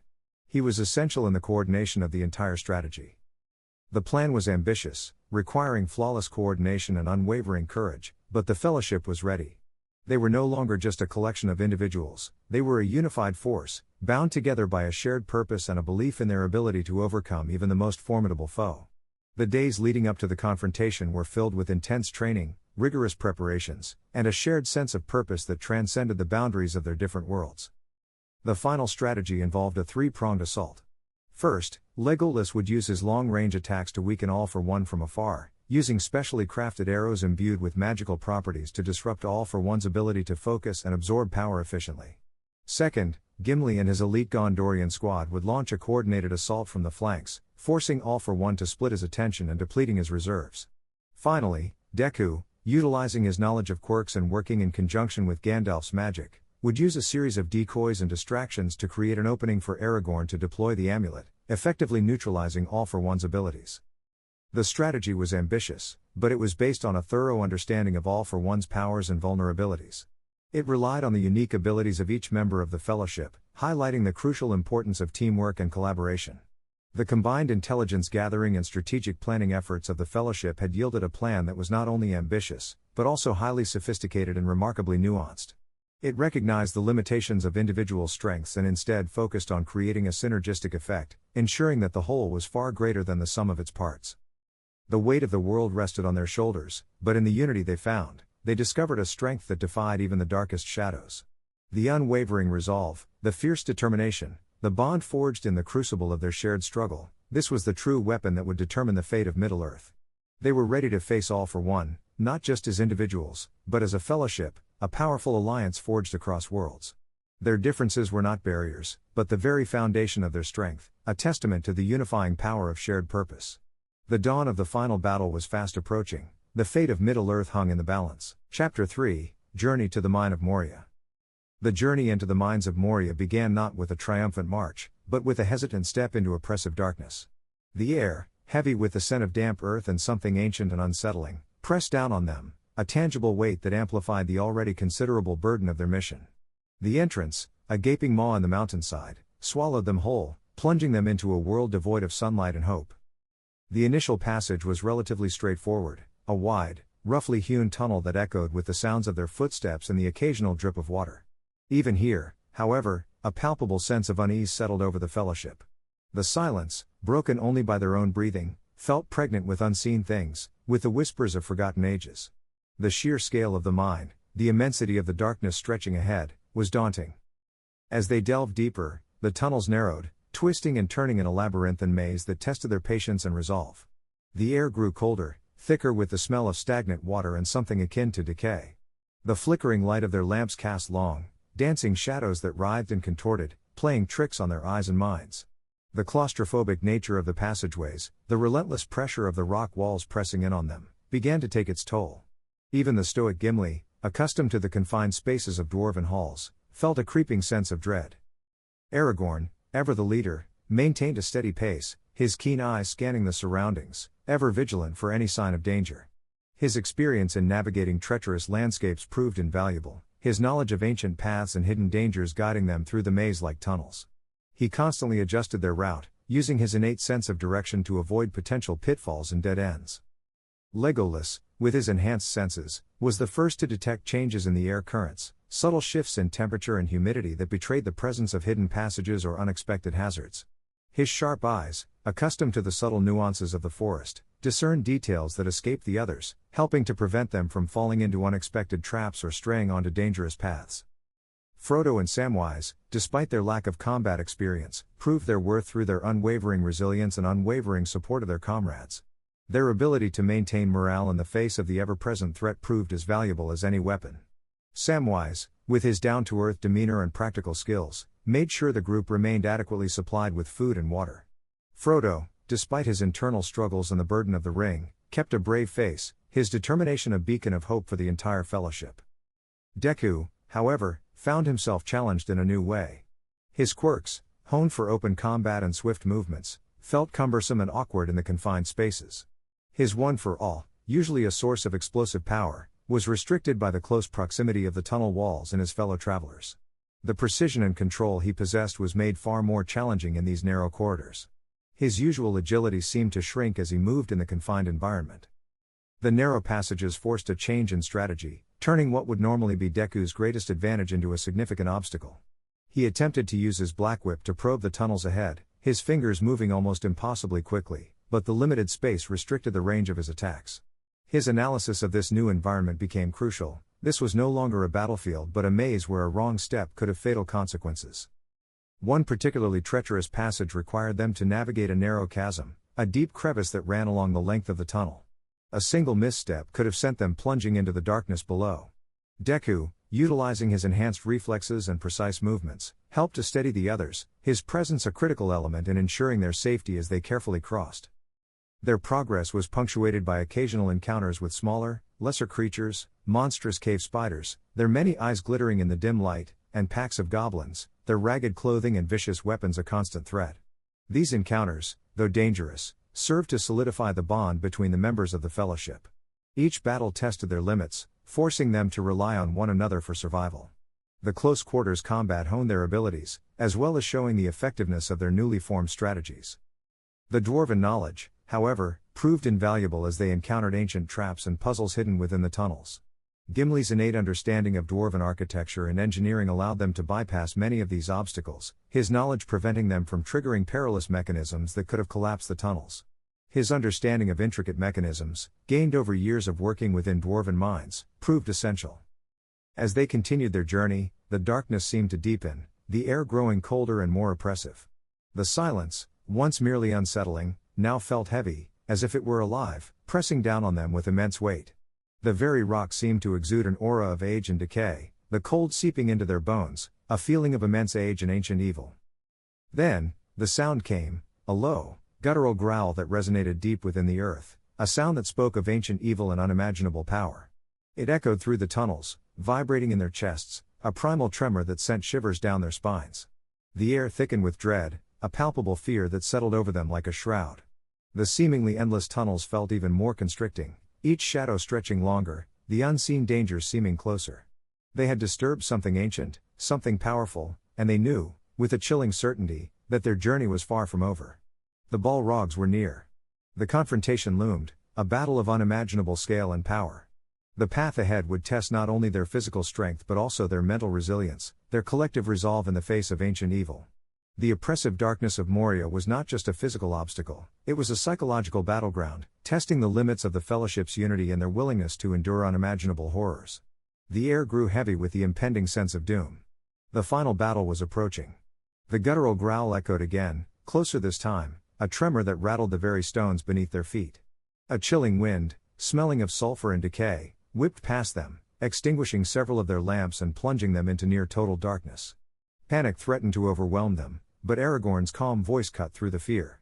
"Hold your positions," he commanded, his sword drawn, its polished surface reflecting the faint, ethereal glow of Legolas's elven blade. Suddenly, a pair of enormous, glowing red eyes appeared in the darkness ahead, followed by the monstrous form of a cave troll. Its skin was a patchwork of scarred and rotting flesh, its massive limbs thick with muscle and grime. It roared again, a sound that shook the very foundations of the mountain, and lunged at the Fellowship. Deku, despite the confined space, reacted instantly. His enhanced reflexes allowed him to dodge the troll's clumsy swipe, using Black Whip to yank a loose rock from the ceiling, sending it crashing down onto the creature's head. The rock, while not enough to kill it, stunned the beast, giving the others a chance to attack. Gimli charged, his axe flashing in the dim light, cleaving a deep gash into the troll's thick hide. The troll roared in pain, turning its fury on the dwarf. Legolas, with incredible precision, loosed a volley of arrows, each finding its mark with deadly accuracy, distracting the creature and creating an opening for Aragorn to unleash a series of powerful blows. The battle was fierce, a brutal dance of steel and fury in the claustrophobic confines of the tunnel. Frodo and Samwise, despite their lack of combat experience, supported their comrades, providing moral support and assisting with the removal of obstacles while keeping their distance from the immediate danger. Their teamwork proved crucial, reminding them of their shared reliance and shared purpose. After a grueling struggle, they managed to subdue the troll, its massive form collapsing in a heap. Exhausted but victorious, they continued their journey, the oppressive weight of the mountain seeming even heavier now. The encounter with the troll had shaken them, the reality of the dangers they faced sinking in. Further down the passage, They came across a cavern filled with strange, luminous fungi, their soft glow illuminating a colony of giant cave spiders. These weren't the small, scurrying spiders they had encountered before, these were monstrous creatures, their bodies the size of hounds, their legs covered in razor-sharp hairs. Their many eyes glittered in the dim light, watching their every move. Legolas, ever vigilant, spotted a group of smaller, goblin-like creatures lurking in the shadows at the edge of the cavern. The goblins were surprisingly well organized, wearing crude armor and carrying crude spears and bows. They seemed to be in uneasy alliance with the spiders. This alliance, born out of mutual need for survival, was a new, worrying development. Their approach had to be different this time. A direct confrontation with both creatures simultaneously could prove disastrous. Aragorn, ever the strategist, devised a plan to use the environment to their advantage. They would use the fungi to conceal their movements, then target the goblins, who seemed to be directing the spiders. If the goblins were subdued, then the spiders would likely scatter or become easier to defeat. The battle was a ballet of shadow and light, with Legolas's arrows striking their marks with deadly precision in the darkness. Deku utilized his black whip to ensnare goblins, pulling them away from the spiders, while Gimli's axe carved through the goblin ranks. Even the initially timid Frodo and Samwise stepped forward, Samwise throwing stones to distract the creatures while Frodo, clutching Sting, bravely took a goblin down with a surprise lunge. The spiders, sensing their controller's demise, scattered in disarray. The few that remained were quickly dealt with by Legolas and Gimli, their deadly combination of bow and axe proving brutally effective. As the cavern fell silent, a strange, high-pitched humming filled the air. From a crack in the far wall, a creature emerged. It looked like a large insect, but with humanoid features. Its iridescent carapace shimmered, its many eyes seemed to absorb the light, and from its 6 limbs emanated an ethereal glow. It approached them without hostility, its antennae twitching. It made soft clicking sounds and seemed to examine them with curiosity, moving gracefully and carefully. The creature seemed to communicate through a series of subtle gestures and clicks. Legolas, with his understanding of forest creatures and the ancient language of the woods, seemed to be able to perceive their intentions. He explained that this creature, a type of light-dwelling cave insect, served as a kind of caretaker of the fungi and maintained a balance with the ecosystem in the cavern. It was wary of them, but seemingly not hostile. After a tense moment of observation, the creature moved away, returning to its hidden corner of the cavern. This unexpected encounter with a neutral creature was an unexpected interlude in the relentless tension. The very fact that such strange creatures could coexist in the heart of the mines of Moria spoke to the bizarre and unpredictable nature of this place. Their journey continued, the encounters leaving an imprint on them all. The troll had tested their strength, the spiders and goblins their resilience, and the luminous insect had reminded them of the complexity of this subterranean world. The journey into Moria was proving far more than just a physical challenge, it was a test of their capacity for adaptation, their ability to navigate not only physical obstacles, but also the emotional and psychological stresses of the unknown. The mines of Moria were proving to be a crucible, forging their fellowship and revealing the strength and depth of their bonds. Yet, the deep, unsettling silence of the mountain still reigned, and the ever-present feeling of being watched lingered, reminding them that far greater and more dangerous challenges lay ahead. The shadow of the Balrog stretched long before them, a chilling reminder of the unimaginable horrors that waited in the depths. The journey was far from over, and each step deeper into the heart of Moria was a step into the unknown. The echoing silence of the mines of Moria pressed in on them, a heavy blanket woven from fear and anticipation. The recent skirmishes, though victorious, had left their mark. Aragorn, ever watchful, led them through a twisting network of tunnels, the air growing colder and damper with each step. The flickering light of their lamps cast long, dancing shadows that seemed to writhe and twist like living things. The feeling of being observed, of unseen eyes watching from the darkness, intensified. Suddenly, a tremor shook the ground, a low rumble that resonated deep within the earth. Dust rained from the ceiling, and a section of the tunnel ahead collapsed, blocking their path. Rocks tumbled down, creating a chaotic pile of rubble. Before the dust could settle, a chorus of screeching shrieks erupted from the darkness beyond the blockage. Scores of goblins, their eyes gleaming with malevolent intent, swarmed the newly created obstacle, their crude weapons held high. Panic threatened to grip the fellowship, but Deku, his mind already racing, assessed the situation with the cool precision of a seasoned strategist. This wasn't the chaotic brawl of the spider cavern, this required a more calculated approach. He remembered his training with All Might, the countless simulations, the meticulous planning that had become second nature. This was a test, a challenge that pushed him to his limits, but one he was prepared to face. Aragorn, Deku shouted, his voice ringing with surprising authority in the midst of the chaos. "I need to get a clear view. I can use Black Whip to create a secure path, but I'll need covering fire." Aragorn nodded, understanding flashing in his eyes. He gestured to Legolas and Gimli, who immediately moved into position, their weapons ready. Legolas unleashed a volley of arrows, his aim true and deadly, picking off goblins before they could get too close to the rubble. Gimli, a whirlwind of fury, charged forward, his axe cleaving through the advancing horde, creating a temporary opening. Deku, utilizing his enhanced speed and agility, sprinted towards the collapsed section of tunnel. He unleashed Black Whip, its tendrils extending, snaking through the air like black lightning. With incredible precision, he manipulated the tendrils, latching onto sturdy rocks and pulling them into place, carefully clearing a path through the rubble. He worked with a speed that surprised even himself, the years of training under All Might, the countless hours of honing his quirk, paying off in this unexpected and challenging scenario. The goblins, momentarily surprised by this unexpected display of speed and agility, were caught off guard. As Deku created a pathway, the combined assault of Legolas and Gimli thinned their ranks significantly, creating a small but vital window of opportunity. With the passage cleared, Deku signaled for the Fellowship to advance. They moved swiftly and carefully, their movements coordinated and precise, the product of their newfound understanding and shared trust. They continued through the newly created passage, Deku ensuring the safety of the others by maintaining the secure path and swiftly neutralizing any remaining goblins with quick, controlled bursts of Black Whip. Their journey continued, leading them deeper into the heart of Moria.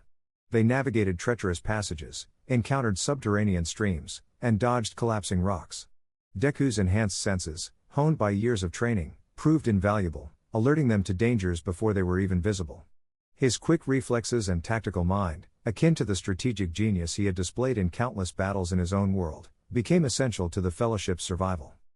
In one particularly harrowing instance, they found themselves trapped in a narrow chasm, hemmed in by giant cave spiders that dropped from the ceiling like furry, venomous projectiles.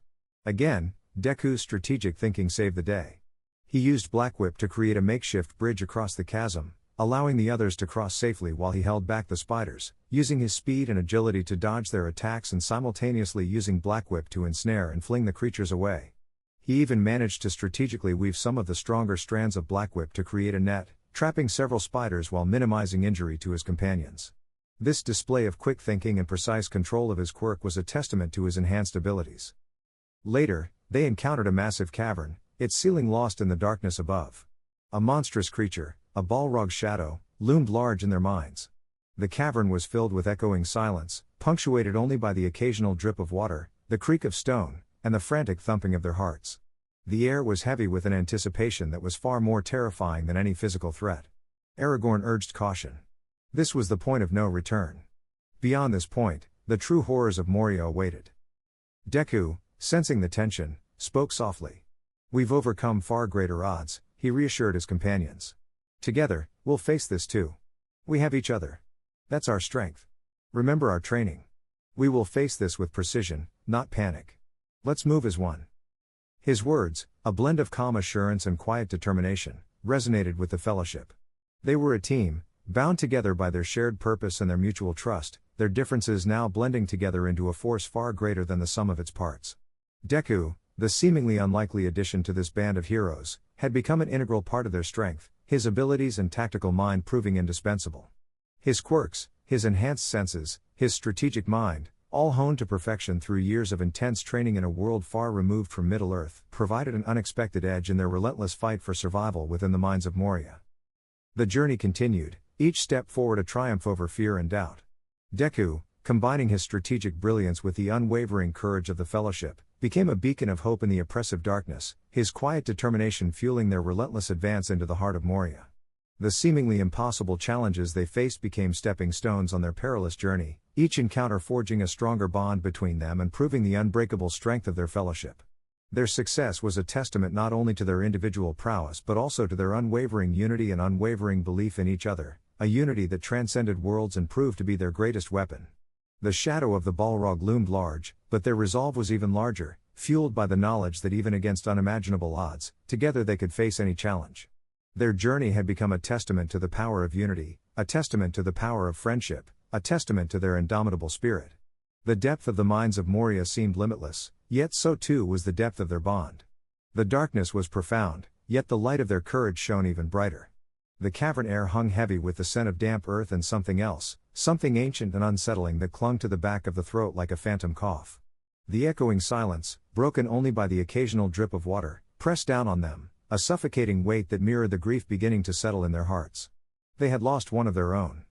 Boromir, brave and noble, had fallen in the defense of Merry and Pippin, a sacrifice that resonated with a profound sadness that no amount of victory could erase. The weight of his absence was palpable.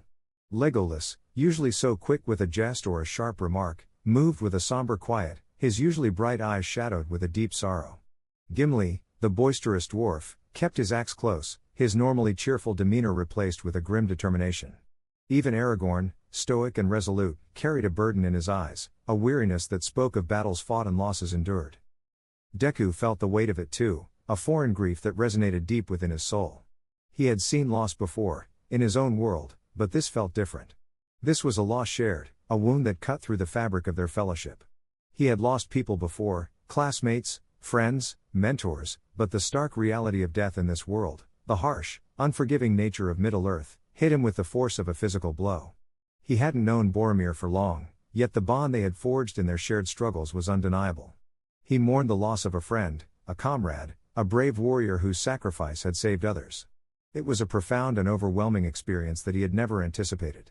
His usual well-honed emotional control felt shattered, replaced by a deep empathy and sadness that he struggled to contain. The silence of the cavern pressed in on them, broken only by the soft sniffles of Merry, who clutched Pippin's hand tightly. The two hobbits, usually so full of life and laughter, were quiet, their faces pale with shock and grief. The loss of Boromir, their protector, their friend, had shattered their youthful optimism. The weight of the world seemed to bear down on them, an unspoken fear creeping into the space between their breaths, a fear that echoed in the silent depths of the cavern. Frodo, his face etched with weariness and a profound sadness, clutched the ring. The weight of the burden he carried, the weight of the world's fate, combined with the fresh sorrow of Boromir's death, left him drained. He looked at Sam, at the quiet understanding in his friend's eyes, and he knew he wasn't alone, yet that feeling didn't lessen his grief. Sam's silent support was a comforting presence, but the heavy reality of their loss was still present and unyielding. Gandalf, his eyes clouded with age and sorrow, spoke softly. Boromir fought bravely, he said, his voice raspy and low. His courage saved the lives of others. Let us not forget his sacrifice. Let us honor his memory by continuing our quest. His words, though intended to provide comfort, only deepened the melancholy. Their shared grief was a bond, a testament to the strength of their fellowship, yet it was also a heavy burden, one that they carried with them as they continued deeper into the mines of Moria. The darkness of the mines seemed to mirror the darkness in their hearts, each echoing footstep a reminder of the loss they had suffered. Each drop of water dripping from the ceiling seemed a reminder of a tear shed. Each shadow seemed to mock them, a phantom image of the fallen Boromir. Deku, observing his companions, felt a surge of empathy. He understood their grief, their pain. He had felt it before, in his own world, the sharp sting of loss that pierced the heart and left a hollow ache in its wake. But here, in this ancient and unforgiving world, the grief was intensified, sharpened by the harsh reality of their surroundings and the stark danger that lurked around every corner. He thought of All Might, of the countless battles they fought together, of the times they had faced death with courage and determination. He had seen his mentor falter, had seen the pain etched on his face, but he had also seen him rise again, stronger, more determined. This was a test. A test of their strength, a test of their fellowship, a test of their ability to overcome even the deepest sorrow. It was a test not of physical might but of emotional resilience, a battle fought not with swords and shields but with hearts and minds. He looked at his friends, their faces etched with sorrow, and he knew he had to be strong. Not just for himself, but for them. He had to be the anchor, the steady presence that would help them navigate the turbulent waters of grief and continue their perilous quest. He found himself drawing strength from their shared experience, from the quiet understanding that passed between them. Their grief was a shared burden, and in sharing it, they found a strength that helped them bear it. Days turned into weeks, and the journey continued. The horrors of Moria pressed in on them, but they faced it together, their bond strengthened by their shared loss. The memories of Boromir, his courage, his sacrifice, became a beacon of hope in the oppressive darkness.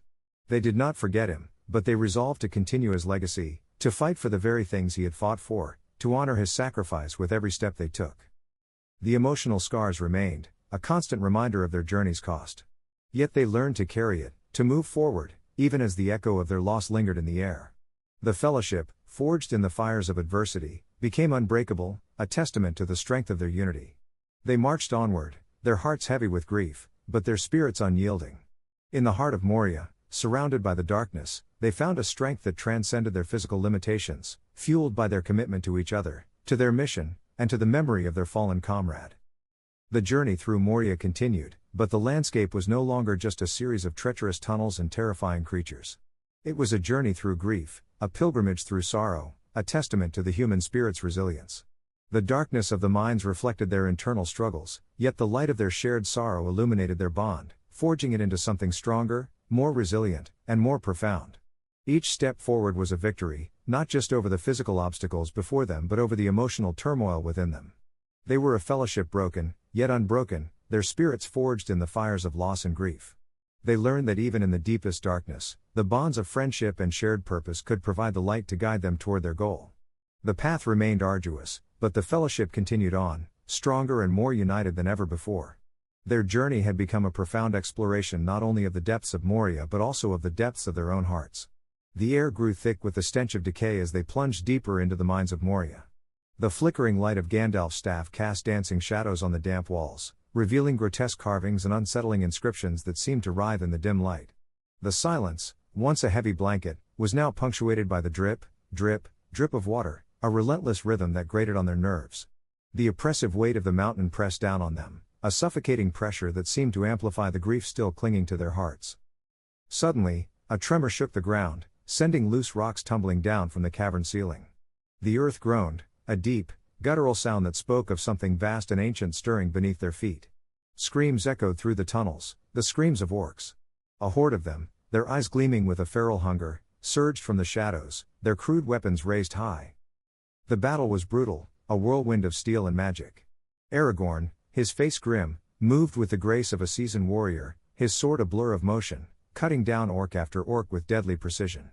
Legolas, his arrows whistling through the air with deadly accuracy, picked off orcs from the shadows, his movements fluid and lethal. Gimli, a whirlwind of fury, cleaved through the ranks of the enemy, his axe a storm of destructive force. Deku, despite his initial trepidation, found himself surprisingly effective. His heightened senses allowed him to anticipate the orcs' attacks, his quick reflexes enabling him to dodge their blows and deliver precise counterattacks. He channeled the memories of his training, the rigorous exercises and grueling battles he'd faced in his own world, adapting his moves to the medieval combat style. His quirk, one for all, surged through his veins, granting him an unnatural strength and speed, allowing him to hold his own against the monstrous creatures. He felt a strange sense of exhilaration amidst the chaos, a grim satisfaction in the efficient dispatch of his foes. This was different than battling villains back home, but the intensity, the need to survive, the adrenaline, it was strangely familiar. Frodo, Sam, Merry, and Pippin, however, were not warriors. They were vulnerable, exposed in the brutal melee. Sam, ever vigilant, shielded Frodo, his small stature belying his fierce loyalty and unwavering determination. Merry and Pippin, despite their fear, displayed a surprising courage, using slings and whatever makeshift weapons they could find to distract the orcs and protect themselves. The hobbits' bravery shocked Deku, who had always considered them to be generally more gentle than the other members of the fellowship. The battle raged for what seemed like an eternity, the air thick with the stench of blood and sweat. Orcs fell in heaps, their numbers seemingly endless. Yet, as the tide began to turn, something even more terrifying emerged from the darkness, a Balrog, a creature of immense power and ancient evil. Its fiery whip cracked through the air, its eyes burning with infernal light. Fear, cold and sharp, pierced through Deku's adrenaline-fueled focus. This was far beyond any villain he'd encountered. He'd faced Nomu, almost invincible beings created by All for One, but this creature was pure, unadulterated evil, an ancient force of nature. Even Gandalf, powerful as he was, seemed wary, his face etched with grim determination. The Balrog attacked with terrifying speed and power, its fiery whip lashing out, sending orcs flying like ragdolls. Gandalf, with a roar that shook the very foundations of the mines, confronted the Balrog, their duel a breathtaking clash of magic and brute force.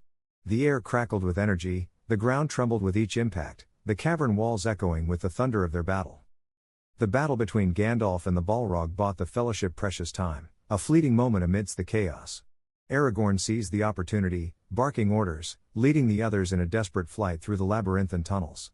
They ran, their hearts pounding in their chests, the sound of the Balrog's roar echoing behind them, a terrifying reminder of the danger that pursued them.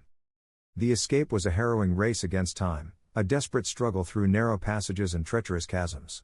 They navigated crumbling walkways, dodging falling debris and avoiding the watchful gaze of the orcs who pursued them. Deku's enhanced senses were invaluable, guiding the group through the maze of tunnels, spotting hidden passages and warning them of approaching dangers. He displayed incredible agility, leaping across chasms, scaling walls, and maneuvering through the cramped spaces with a skill that surprised even himself. Legolas, with his uncanny ability to perceive the surroundings, frequently spotted alternate routes, often saving them from deadly pitfalls.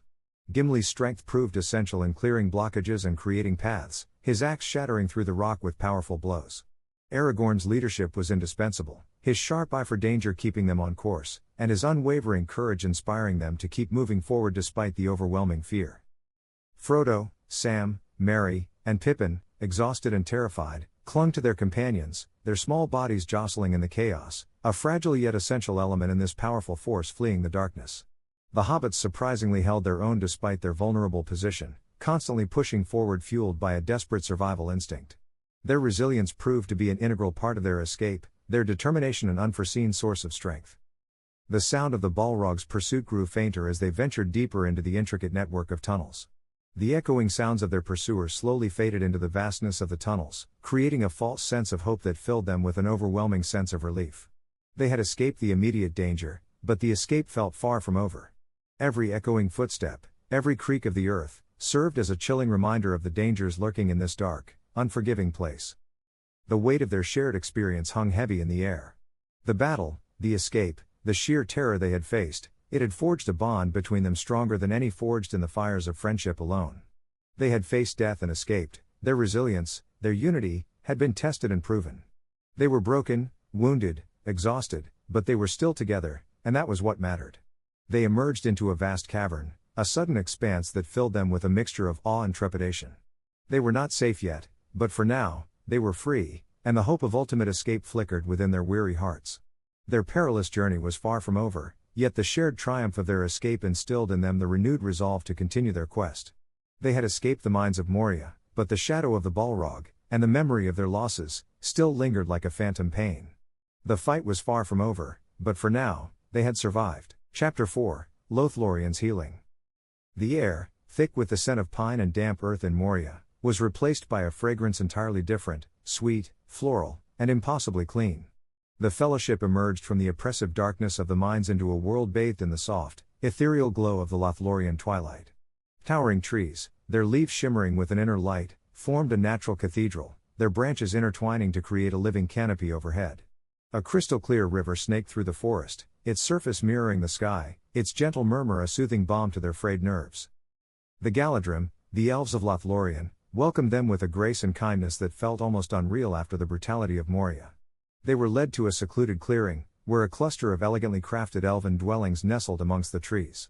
Each dwelling was a masterpiece of wood and light, blending seamlessly with the surrounding environment. Within, soft beds of woven leaves and furs awaited them, promising respite from the rigors of their journey. The elves moved with an effortless fluidity, their movements graceful and precise, like a perfectly choreographed dance. Their voices, soft and melodious, carried on the gentle breeze, weaving a spell of tranquility over the weary travelers. They were offered a feast of delicacies that defied description, fruits bursting with unexpected flavors, breads lighter than air, and wines that shimmered with an inner radiance. The food, infused with the magic of the forest, nourished not only their bodies but also their souls, mending the wounds both physical and emotional inflicted by their ordeal. Deku, though accustomed to the intense training regimens of UA High, found himself utterly exhausted. The battles in Moria had pushed him to his limits, forcing him to confront a level of brutality he had never experienced before. The sheer primal terror of the Balrog, an entity beyond any villain he had ever faced, still lingered in his memories, a shadowy specter haunting his dreams. He found solace in the quietude of the forest. The gentle sway of the trees, the whispering leaves, the soft murmur of the river, it all served as a counterpoint to the chaos and carnage he had witnessed. He spent hours simply sitting by the riverbank, watching the water flow, allowing the tranquility of the place to seep into his very being. The constant hum of One for All, usually a source of both power and anxiety, subsided, replaced by a sense of calm he hadn't felt since before he entered the mines of Moria. He reflected on the battles, analyzing his own actions, identifying areas where he could improve. He compared the fighting styles of the orcs to the Nomu, noting similarities in their brute strength and surprising resilience. He observed the techniques employed by the other members of the Fellowship, acknowledging Aragorn's tactical prowess, Legolas's precision, and Gimli's raw power. He was particularly impressed by the hobbits, whose unwavering courage and determination had defied expectations. Their seemingly gentle nature had masked a strength and resilience that even he hadn't fully appreciated. The Galadrim's healing touch was remarkable. The physical wounds sustained in Moria, cuts, bruises, and weariness, were treated with a gentle efficiency. Herbal remedies, crafted with a knowledge that spanned centuries, eased his aches and pains, soothing his tired muscles. But their healing extended beyond the physical. The elves possessed a subtle, almost imperceptible magic that seemed to mend the cracks in his spirit, easing the lingering fear and the weight of the past. One evening, as the sun dipped below the horizon, painting the sky in hues of orange and purple, Deku found himself speaking with Galadriel, the Lady of Lothlorien. Her beauty was breathtaking, her eyes held the wisdom of ages, and her voice possessed a soothing quality that calmed even his troubled soul.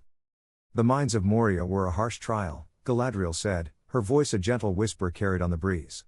But you faced it with courage and skill. I have seen your strength, young one, and I have seen your heart. Deku hesitated, then spoke of his fear, the terror of facing the Balrog, the weight of responsibility he felt towards the Fellowship. He felt strange being the only one who didn't feel the profound weariness of their journey. It was a bizarre feeling. Galadriel listened patiently, her gaze unwavering, her presence a source of comfort and understanding. Fear is a natural response to danger, she said, her voice soft yet firm. But it is not a shackle. It can be a guide, a warning, but it should not control you. You face that darkness, and you emerge stronger. Embrace your strength, young one. It is a gift to be cherished, not feared. Her words resonated deeply within him. He realized that his fear was not a weakness, but a testament to his capacity for empathy, his awareness of the true stakes. He understood that he needed to not merely survive but to learn from every encounter, every challenge, every terror. The ordeal in Moria was not merely a trial of strength and skill, but also a trial of the soul. As the days turned into weeks, the Fellowship began to recover, both physically and emotionally. The rest and recuperation in Lothlorien was not just a physical healing, but a spiritual restoration. The elves' grace and kindness extended to all members of the Fellowship, even the wounded hobbits were mended with their uncanny skills and magical herbs. They were regaled with tales of ancient battles and the history of Middle-earth, stories that both entertained and instructed, filling the gaps in their knowledge, strengthening their resolve and solidifying their bonds as they looked forward to their next leg of the dangerous quest. The Lothlorien elves' healing touch seemed to weave itself into the very fabric of the Fellowship's being, renewing their spirits and bolstering their determination to face whatever dangers lay ahead. The serene beauty of the forest seeped into their bones, leaving an indelible mark upon their souls, preparing them for the harsh trials yet to come.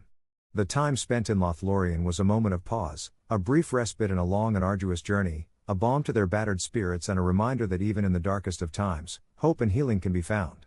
The Fellowship left Lothlorien not only stronger and healthier, but imbued with a renewed purpose, ready to continue their quest, forever changed by their time in the Golden Wood. Galadriel's gaze held a depth that seemed to encompass the entirety of Middle-earth. She saw not just Deku, but the anxieties coiled within him, the echoes of Moria's horror still clinging to his spirit. She saw the boy who had faced down a Balrog, yet trembled inwardly at the memory. She saw the power thrumming beneath his skin, the one for all, and the immense responsibility it entailed. And she saw the flicker of doubt, the fear that he might not be enough. The power you wield, young one, she began, her voice like the chime of distant bells, is a great gift, but it is also a heavy burden. It demands not only strength, but wisdom. Strength without wisdom is like a raging torrent, capable of immense destruction, yet unable to navigate its own course. She paused, her eyes twinkling with an ancient knowing. The strength you possess is not merely physical. It is the strength of your heart, the resilience of your spirit, the unwavering loyalty you show to your companions. Deku, surprised by the depth of her perception, found himself nodding slowly. He hadn't considered his power in this light.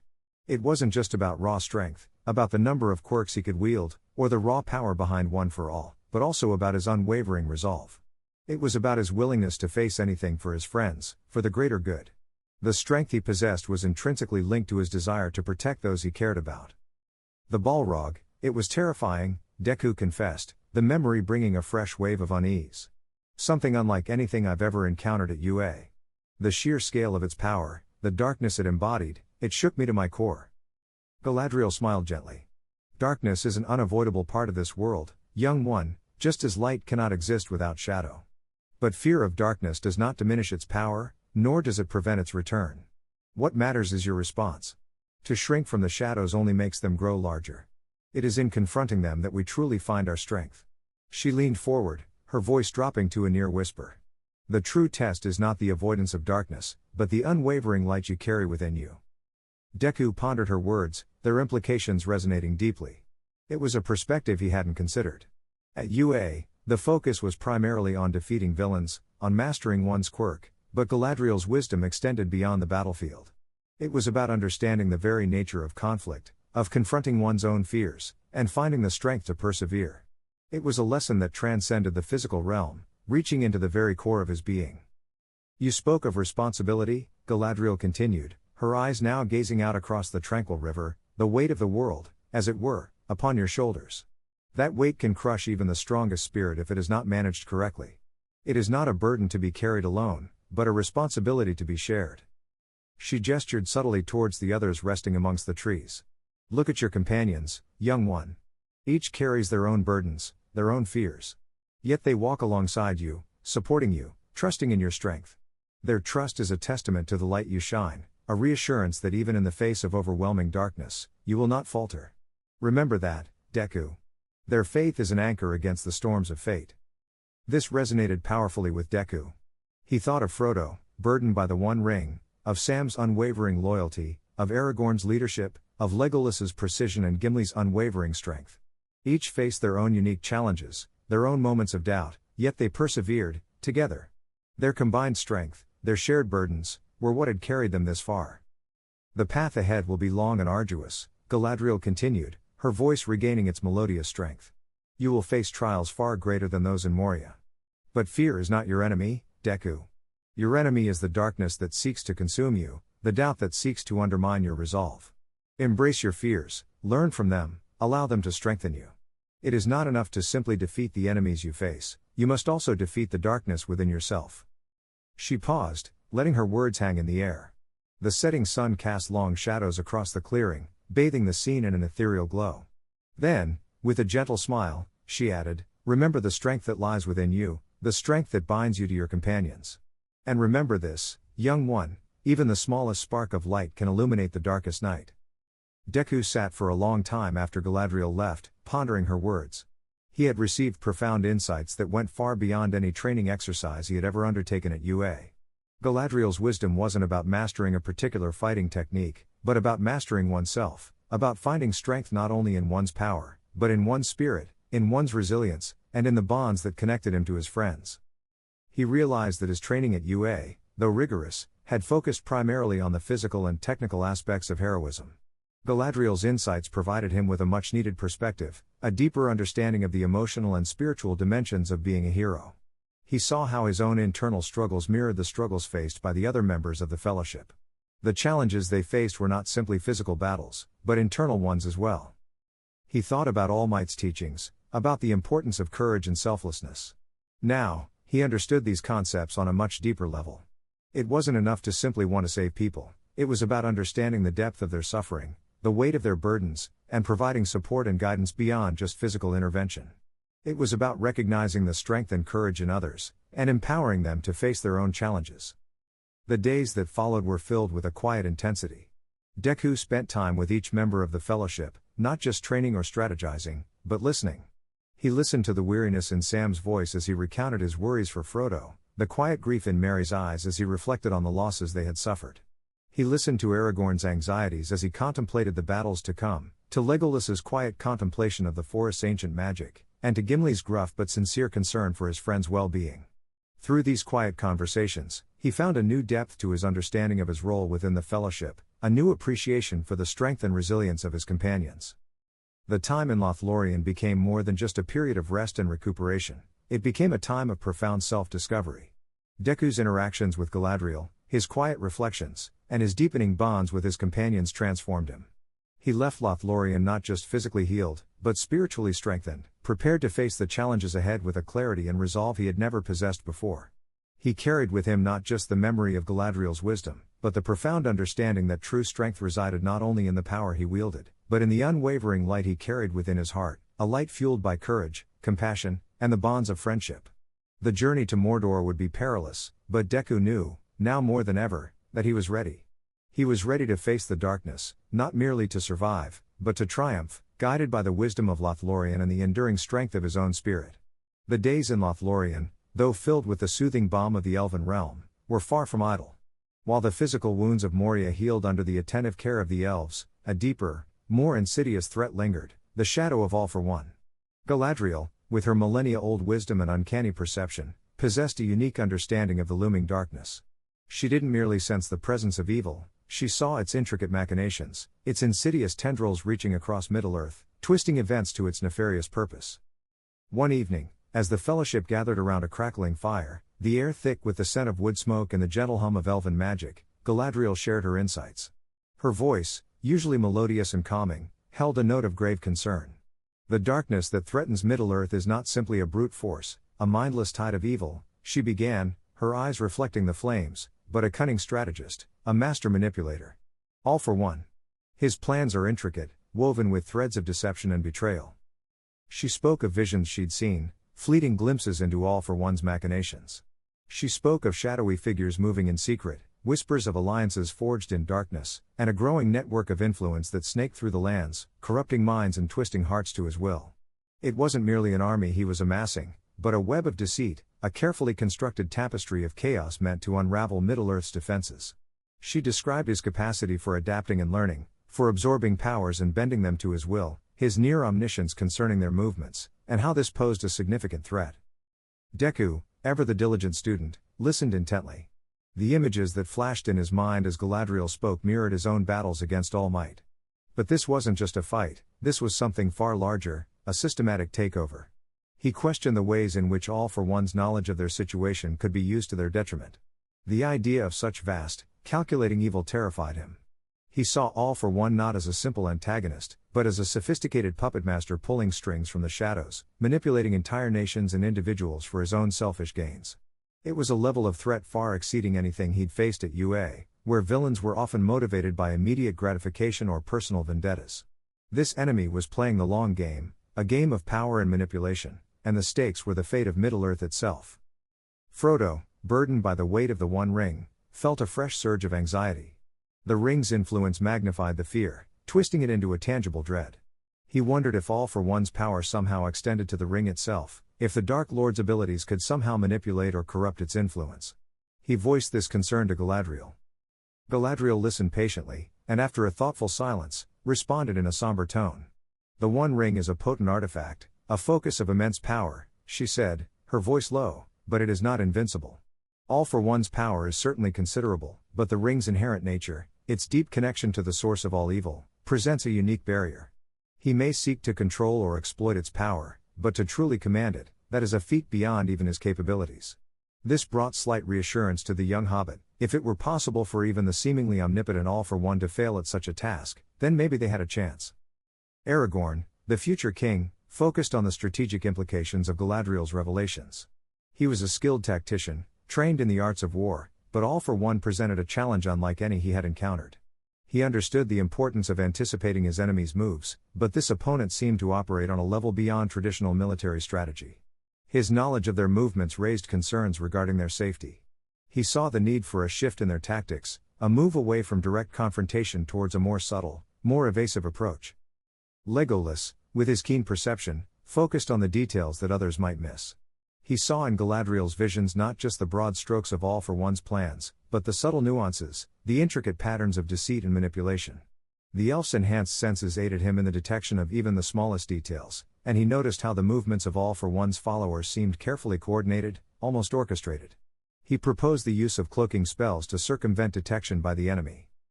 Gimli, ever the pragmatist, concentrated on the tangible aspects of the threat. He understood the need for vigilance, for constant preparedness. He saw the importance of strengthening their defenses, of ensuring that their journey would not be hampered by lack of resources or readiness.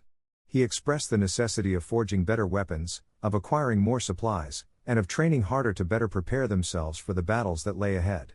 He saw the necessity for ensuring that they had the necessary skills and equipment to counter All for One's technological prowess. The information shared by Galadriel proved invaluable. It wasn't just about defeating a powerful enemy, it was about understanding his strategy, anticipating his moves, and countering his schemes. The Fellowship left Lothlorien not only healed but also profoundly informed, their understanding of the enemy sharpened to a deadly edge. They knew they faced a foe of unmatched cunning, but they also knew that by working together, by using their combined strengths and unique skills, they could potentially expose the insidious plots of All for One. The journey to Mordor remained perilous, but the Fellowship now possessed a clearer understanding of the path ahead, and the nature of the darkness they must confront. The weight of their task remained heavy, but the weight of their combined knowledge and shared resolve was a counterbalance. The light of their shared hope burned brighter than ever before. They knew the road to victory would not be easy, it would be a war fought not only with swords and magic, but with wits and unwavering resolve. They would need to be more than just heroes, they would need to be strategists, detectives, and masters of deception, all united against a common foe whose power was matched only by his insidious cunning. Their time in Lothlorien had not simply healed their wounds, it had sharpened their minds and strengthened their resolve. They were ready.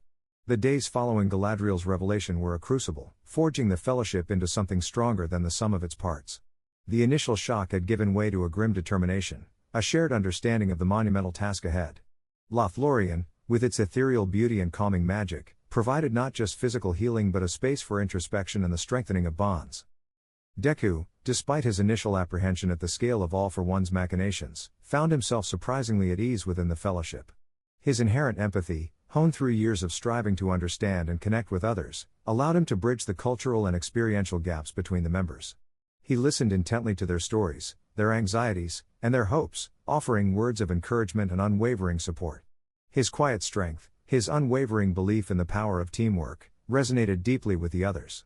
He spent hours with Frodo, sharing stories of his own battles against overwhelming odds, the small victories that fueled his spirit, and the unwavering support of his friends at UA High. His quiet empathy and understanding helped Frodo to accept his burden with renewed strength.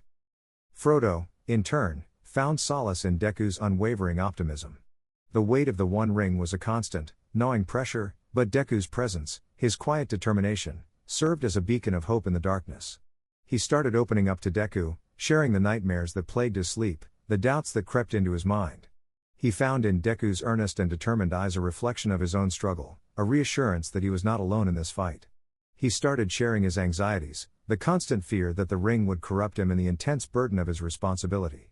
Deku, having faced his own demons and battled the overwhelming power of All for One, had a unique understanding of Frodo's struggles, allowing him to be a beacon of empathy and hope in the face of extreme adversity. Aragorn, initially reserved and burdened by the weight of his destiny, found himself drawn to Deku's unwavering belief in the power of unity. He observed Deku's interactions with the others, his ability to inspire hope and foster collaboration, and recognized a kindred spirit. The young hero's dedication resonated deeply with Aragorn's own commitment to his people.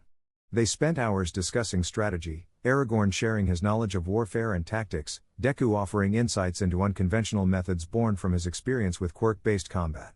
They discussed the strengths and weaknesses of each member of the Fellowship, and how those strengths could be leveraged to overcome All for One's insidious strategies. Aragorn learned to appreciate Deku's strategic mind and unique perspectives, while Deku learned from Aragorn's tactical brilliance and experience. Legolas, initially intrigued by Deku's unusual abilities that defied elven understanding, came to appreciate his quick thinking and resourcefulness. He spent hours with Deku, analyzing the cryptic visions Galadriel had shared, deciphering their meaning and developing strategies to counter All for One's plans. They combined their complementary skill sets to create tactical advantages and address challenges efficiently. Legolas, with his keen senses and archery prowess, discovered that Deku's agility, combined with his strategic understanding of battle, presented a dynamic combat partnership. Gimli, ever practical, was initially skeptical of Deku's seemingly gentle nature. However, witnessing Deku's unwavering resolve during a training session, a rigorous test of strength, endurance, and coordination, changed his perspective. Deku, despite his smaller stature, proved to possess incredible strength and unwavering determination, demonstrating a capacity for both fierce combat and strategic thinking. The dwarf, a master of combat, found himself impressed by Deku's resourcefulness and his uncanny ability to adapt to any situation. They spent days crafting and refining weapons, Gimli teaching Deku the intricacies of dwarven craftsmanship, Deku in turn suggesting innovative modifications based on his understanding of quirk-based technology. The synergy between their skills resulted in weapons that were both technologically advanced and flawlessly crafted. Even the usually stoic Galadriel found herself impressed by Deku's quiet strength and unshakable spirit. She recognized in him a spark of the same unwavering hope that had sustained her people throughout millennia of darkness. She shared with Deku ancient elven texts, revealing insights into the nature of power, the dangers of unchecked ambition, and the importance of unity against overwhelming odds. She saw the reflection of her own strength and wisdom in the young hero, sensing his unwavering resolve and the potential he possessed. Their interactions weren't limited to formal discussions. They shared meals together, laughter mingling with tales of past battles and anxieties about the future. They spent nights under the stars, sharing stories and songs, building a sense of camaraderie and mutual respect that transcended their differences in culture and experience. The elves shared their knowledge of herbal remedies and healing techniques, while the hobbits taught the others the joy of simple pleasures and the importance of resilience. The fellowship started exchanging their personal stories and experiences, developing an emotional bond that strengthened their determination to triumph over adversity. The shared struggles during their time in Lothlorien served as a catalyst for growth. They were tested not just by physical challenges, but by the weight of their responsibilities, the fear of the unknown, and the insidious nature of their enemy. They worked together to overcome these obstacles, drawing strength from each other's experiences, and coming out stronger for it. The elves shared their knowledge of ancient languages and prophecies, providing crucial insight into the nature of All for One's plans. The hobbits taught the others the art of patience and perseverance. And Aragorn and Gimli, initially at odds, learned to appreciate each other's strengths. As the fellowship prepared to leave Lothlorien, a palpable change was evident. The physical scars of Moria were healed, but the deeper wounds of fear and uncertainty had been mended through shared experience and mutual support. The bond forged within the heart of the Elven Kingdom was far stronger than any alliance forged by weaponry or political maneuvering. Their journey ahead remained perilous, but they faced it not as disparate individuals burdened by a shared fate, but as a united fellowship, ready to face any challenge. The shadow of All for One still loomed, but now, they faced it together, their hope burning brighter, their resolve unshaken, their bonds forged in the crucible of shared experience and unwavering camaraderie, stronger than ever before. They left Lothlorien, not just healed, but reborn, a fellowship ready to face the darkness that threatened to engulf Middle-earth. The journey ahead was long and dangerous, but they were ready. They were a team. They were ready to fight. They were ready to win. The air in Lothlorien, even as the fellowship prepared to depart, hummed with a potent magic. It wasn't the overt, dazzling power of Galadriel's presence, but a subtle undercurrent, a feeling of quiet strength that permeated everything. The trees seemed to sigh in farewell, their leaves rustling a silent blessing upon their journey. The days spent within the elven realm had been more than just a respite, they were a crucible, refining the disparate members into a cohesive, powerful unit. The preparations for their departure were as meticulous and collaborative as their previous efforts. Aragorn, with his innate leadership and military expertise, oversaw the logistical aspects. He meticulously checked their provisions, ensuring they had enough supplies to sustain them through weeks, perhaps even months, of arduous travel. He meticulously inventoried their weapons and equipment, ensuring everything was in optimal condition. His attention to detail was astonishing, a testament to years spent honing his skills as a ranger and leader.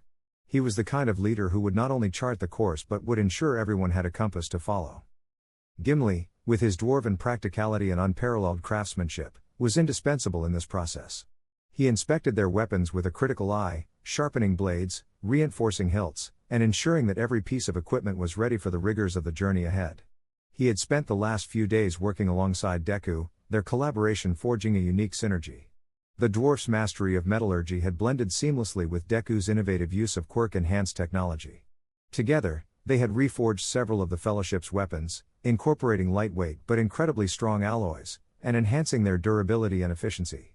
Gimli had even crafted a specialized quiver for Legolas, one that utilized Deku's quirk-based technology to allow for a quicker draw and more precise aiming.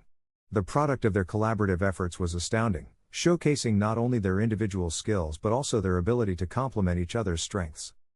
Legolas, with his elven grace and uncanny precision, assisted in the preparation of their arrows and bolts.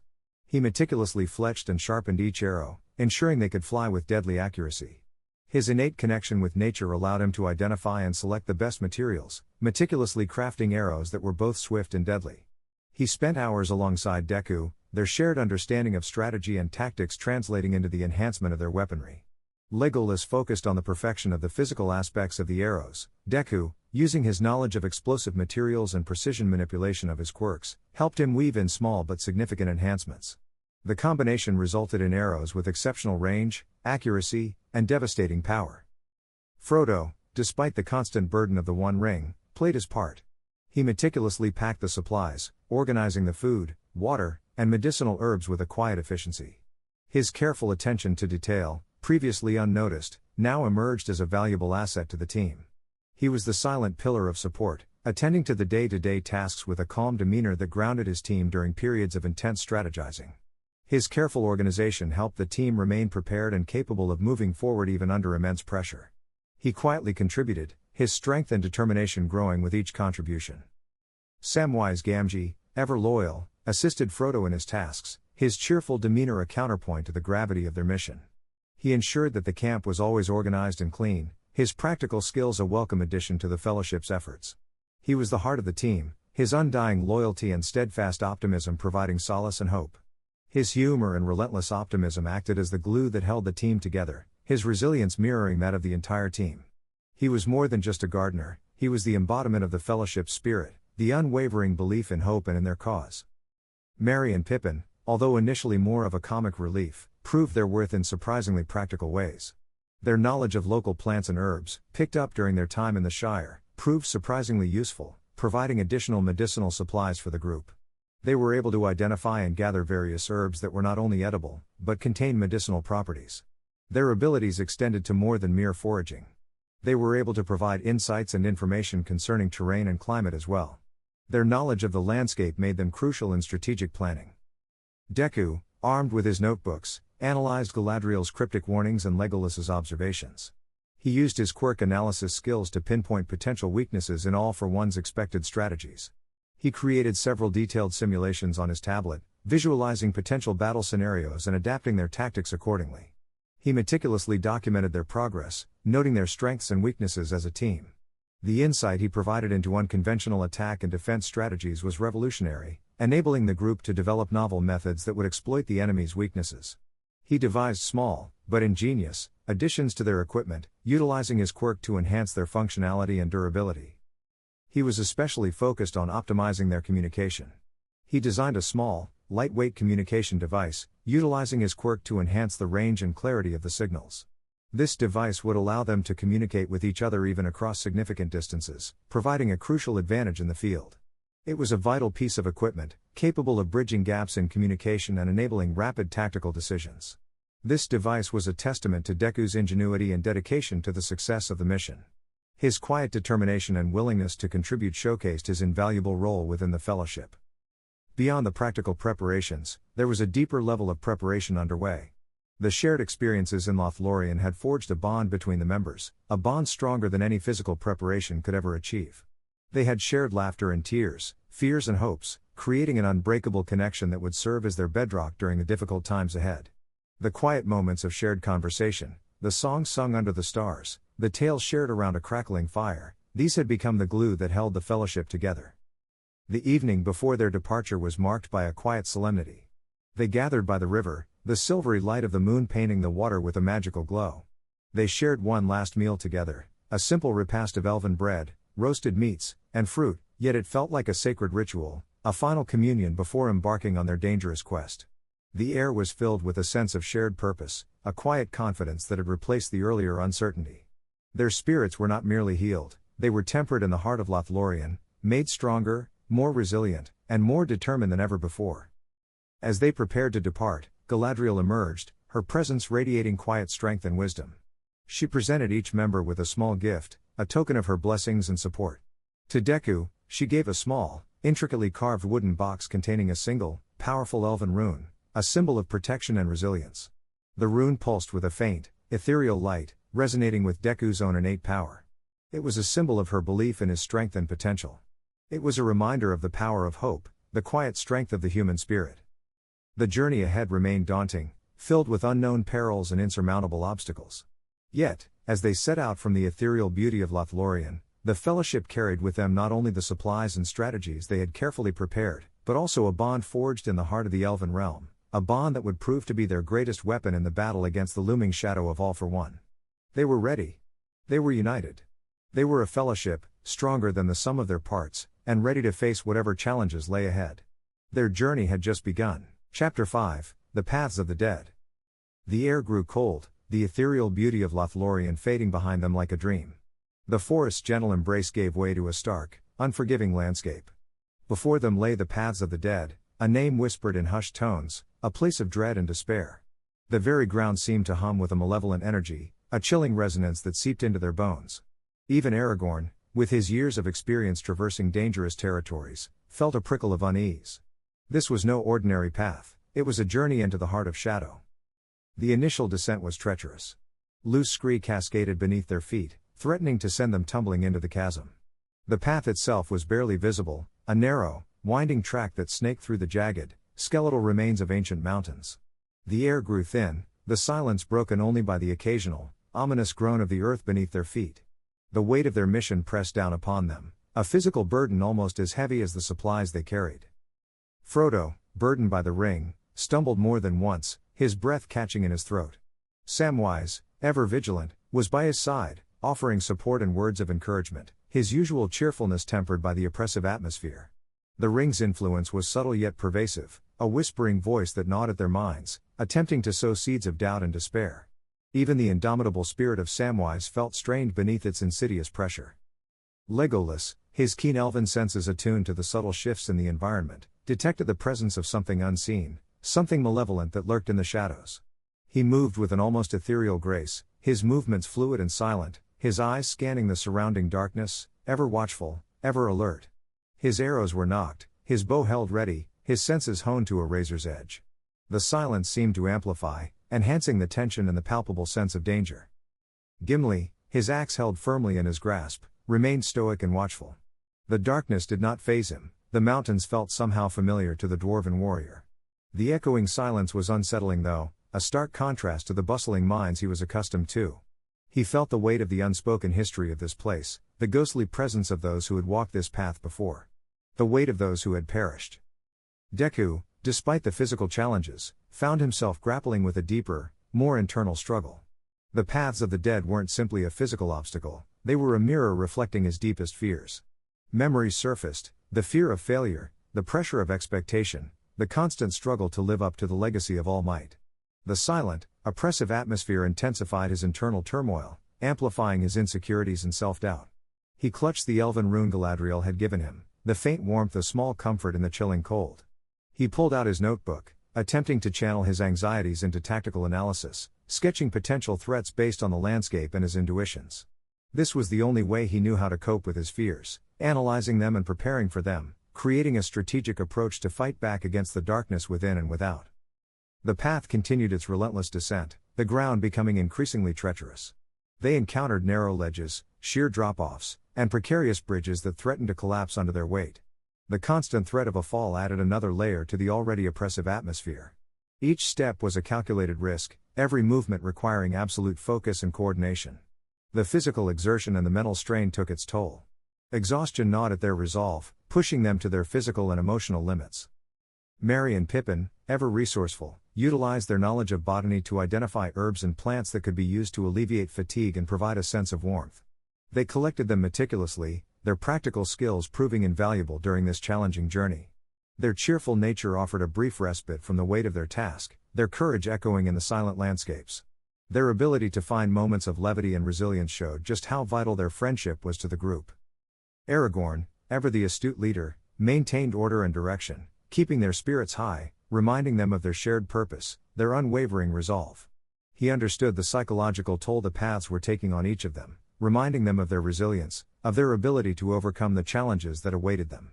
He understood how crucial hope was in such a dark place, making sure the team would maintain their spirit as well. He kept them together, keeping them moving forward, and holding them together, his very leadership being a source of hope and resilience for the fellowship. As they navigated a particularly treacherous passage, a landslide occurred, a massive wave of rock and debris cascading down the mountainside. They were forced to scramble for cover, barely escaping the torrent of earth and stone. In the aftermath, a chilling silence descended, a silence filled with a sense of vulnerability and the harsh reminder of their mortality. The feeling of peril hung heavy in the air, this was a brutal reminder of the threats they faced. The incident served as a harsh reminder of the dangers inherent in their journey. It also strengthened their bond, forcing them to rely on each other completely. The physical and emotional toll of their journey had pushed them to the brink of exhaustion, making even the smallest tasks seem impossible. However, the moments of shared peril and near-death experiences cemented their resolve. They were a team, and in facing the challenges together, their bond had been reinforced by the extreme challenges and dangers. The paths of the dead were not simply a physical journey, it was a psychological gauntlet, a test of their resilience, their resolve, and their ability to confront their deepest fears.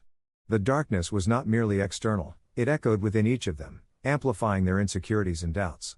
But as they continued their descent, each step was a victory, a testament to their strength and determination. They were overcoming their internal demons as well as the external challenges. Their ability to persevere despite their doubts strengthened and united them, showcasing their ability to overcome adversity. They were emerging more resilient from this experience. The end of the paths of the dead was not a sudden arrival, it was a gradual transition, a slow emergence from the shadows into a glimmer of light. As they emerged from the darkness, they were not merely physically exhausted, they were transformed. They had faced their deepest fears, and in doing so, they had become stronger, more unified, and more determined than ever before. Their journey through the paths of the dead had been a crucible, forging them into a more formidable force, better prepared for the trials that lay ahead. The darkness behind them had tempered their resolve, making them ready to face whatever challenges lay on the horizon. Their journey had just begun. The oppressive silence of the paths of the dead pressed down on them, a weight heavier than any physical burden. As they continued their descent, the landscape mirrored the turmoil within their hearts. For Deku, the jagged peaks and treacherous crevices reflected the sharp edges of his own self-doubt, the constant gnawing fear of inadequacy that had haunted him since the tragic events of his past. He found himself reliving those moments, the crushing weight of expectation, the shadow of All Might's legacy looming over him. Each misstep, each near fall, was a visceral reminder of his own perceived failures. He felt the familiar sting of tears behind his eyes, the burning frustration of not measuring up. He stopped, clutching the elven rune, its warmth a paltry shield against the icy chill that seeped into his soul. He was not just traversing a treacherous path, he was navigating the treacherous terrain of his own memories. The faces of his friends, their worried expressions, flashed before his eyes. He remembered the sacrifices they had made for him, their unwavering faith in his abilities, and the crushing weight of their expectation brought a fresh wave of anxiety. He had to be strong, not just for himself, but for them. He had to overcome his fears, not just for survival, but for their sake. He had to prove himself worthy of their trust. He opened his notebook, the familiar texture a small comfort in the face of his mounting anxiety. He began to sketch, translating his internal struggle into strategic diagrams, mapping out potential threats, both external and internal. The act of drawing provided a release, a way to channel his turbulent emotions into something tangible. The diagrams helped to clear his mind, and he noticed subtle patterns, connections between his internal and external challenges, the way in which the paths mirrored his internal state.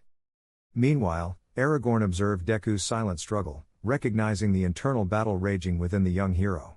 He approached him carefully, his own experiences with loss and self-doubt giving him an understanding empathy. He knew what it felt like to bear the weight of expectation, to struggle against the ghosts of one's past. He placed a hand on Deku's shoulder, a gesture of silent support. "The path is arduous, young one," he said, his voice low and steady, a balm against the howling wind, "but the strength to persevere lies within you." Aragorn's words resonated deeply with Deku, a beacon of hope in the suffocating darkness. He looked up at the king, his gaze meeting the older man's steady eyes. He saw not judgment, but understanding, a shared experience of carrying a heavy burden. The weight of his anxieties seemed to lessen, replaced by a renewed sense of purpose. He knew that his journey was not simply about surviving the paths of the dead, it was about confronting his past, accepting his flaws, and finding the strength to forge his own path. He needed to find redemption, not only for his past failures, but also for the hope placed upon him by his friends. Gimli, too, found himself grappling with the echoes of his past. The imposing silence of the mountains triggered memories of his own clan's downfall, the bitter taste of defeat and the loss of his people. He hadn't spoken of this openly to anyone. The ghosts of his fallen comrades seemed to walk beside him, their silent presence a haunting reminder of the battles he had fought and the lives he had lost. The echoing silence amplified his grief, a stark contrast to the boisterous camaraderie of his former life. Yet, the oppressive darkness of the paths of the dead did not break him. Instead, it strengthened his resolve, the pain of his past fueling his determination to move forward. He held his axe tighter, not just as a weapon, but as a symbol of his resilience, a testament to the enduring strength of his spirit. Legolas, ever watchful, felt the weight of his own past successes and failures. He had witnessed the ravages of war, the devastation wrought by Sauron's forces. The very ground beneath his feet seemed to whisper tales of ancient battles, of the sacrifices made by his people to protect their homeland. The silent screams of the dead filled the void, their suffering echoing the pain and loss he had experienced. But his sorrow only amplified his determination. His bow, always at the ready, was a symbol of his unwavering commitment to the fight. He would protect his companions, not just from the dangers of the physical paths, but also from the darkness that threatened to consume them from within. Samwise, ever loyal and steadfast, struggled with his own demons. The ring's subtle influence amplified his insecurities, whispering doubts and fears into his heart. He saw his own reflection in the desolate landscape, the path reflecting the difficult life he had left behind. Yet, his love and loyalty to Frodo pushed him forward. His heart ached for the Shire and the life he had left behind, but his love for Frodo made him ready to face his deepest fears. He knew the weight of their shared burden, and that made his resolve even stronger, his love for Frodo his guiding light in this oppressive landscape. Frodo, burdened by the ring, bore the weight of the world on his shoulders, each step a testament to his unwavering courage. The insidious whispers of the ring, amplified by the oppressive atmosphere, amplified his deepest fears and insecurities. He struggled not only with the physical challenges of the journey, but also the emotional torment inflicted by the ring itself. He relived his past failures, his regrets, the burden of responsibility that seemed too much to bear. The journey through the paths of the dead became a journey into the depths of his soul. Merry and Pippin, despite their lighter spirits, also bore the burden of past regrets and fears. They remembered their carefree life in the Shire, their youthful innocence, the sense of belonging, and the comfort they had found in familiarity.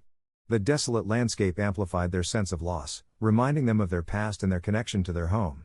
However, their friendship, their ability to find humor and hope in the face of adversity, strengthened their bond, giving them resilience in this dark and foreboding place.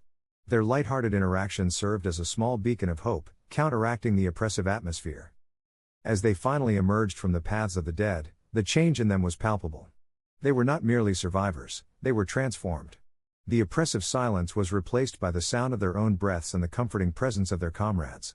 The physical exhaustion was nothing compared to the internal peace they had found. They had confronted their past traumas, their deepest fears, their vulnerabilities. They had come face to face with their demons and emerged victorious. Their journey had been a crucible, forging them into a stronger, more unified force, ready to face whatever challenges awaited them. The darkness had been overcome. Their past traumas had been processed and transformed into courage, the experience forging them into a more powerful and understanding fellowship.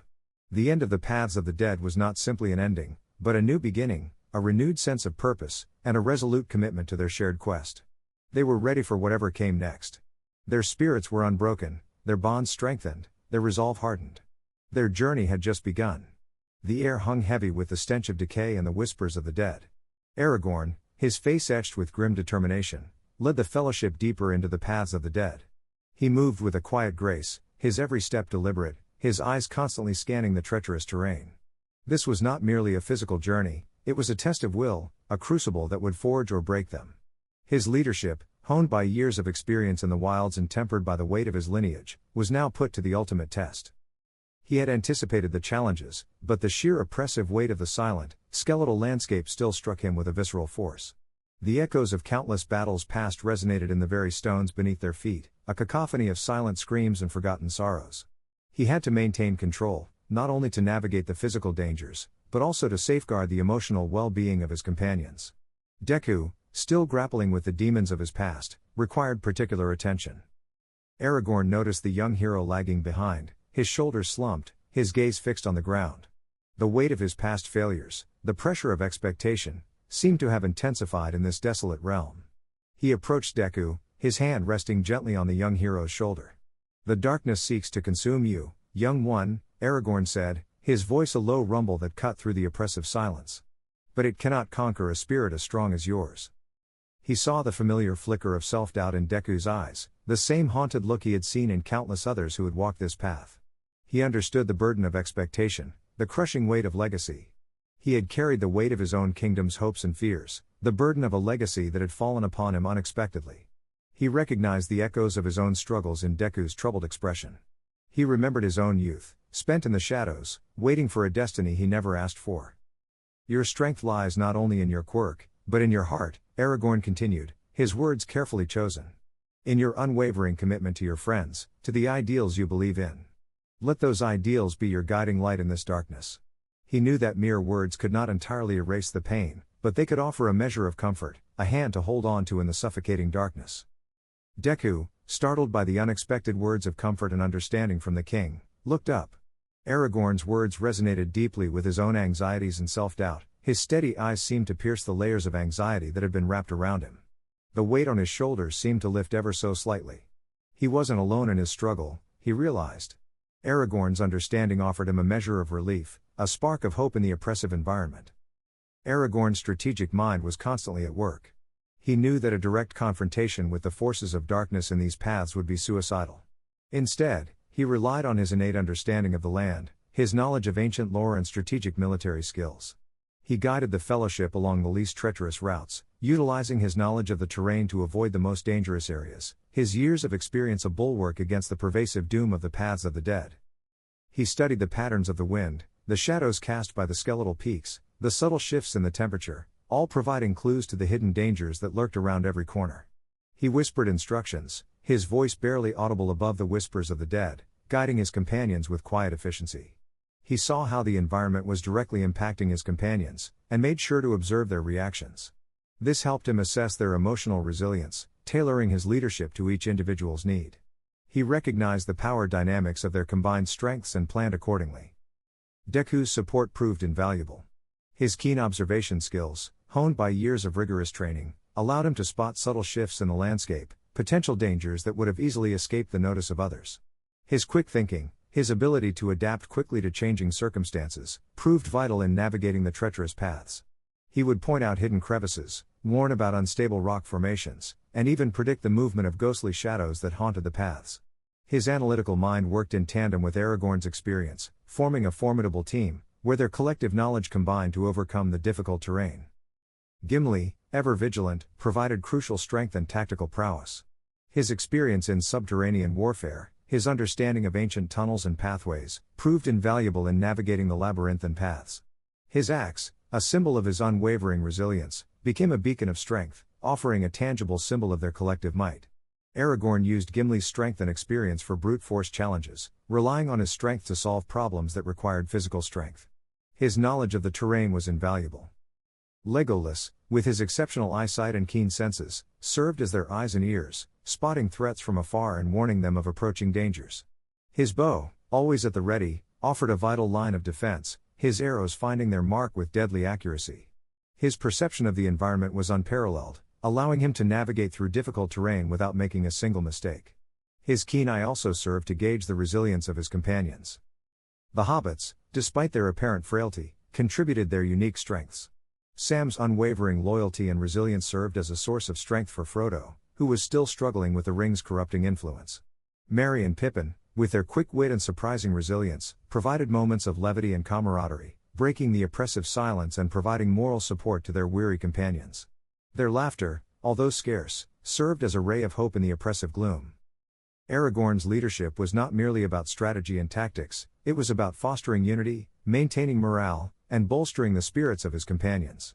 He understood that their journey was not just a physical challenge but also a profound emotional one. He offered words of encouragement, shared stories of hope, and reminded them of the importance of their shared goal. He recognized each of their individual challenges, and addressed them with empathetic understanding. He was not simply a leader, but a shepherd, guiding his flock through the darkest of valleys. The paths of the dead tested their limits, but Aragorn's leadership, combined with the unique strengths of each member of the Fellowship, enabled them to emerge from the shadows, transformed and strengthened. Their journey through the paths of the dead served as a turning point, not only in their quest but also in their own personal growth. The experience forged an unbreakable bond between them, a fellowship strengthened by shared adversity and renewed purpose. The darkness had tried to consume them, but they emerged victorious. Their spirits were hardened, and their resolve was unyielding. They were ready for whatever came next. As they delved deeper into the oppressive silence of the paths of the dead, a strange luminescence began to emanate from the skeletal remains scattered across the landscape. At first, it was a faint, ethereal glow, barely perceptible in the pervasive gloom. But as the Fellowship pressed onward, the light intensified, revealing intricate carvings on the bones, symbols that seemed both ancient and strangely familiar. Legolas, with his elven eyes accustomed to the subtleties of light and shadow, was the first to notice. "Look," he whispered, his voice barely audible above the whispers of the dead, "these markings. They are not merely decorations. They are a form of communication."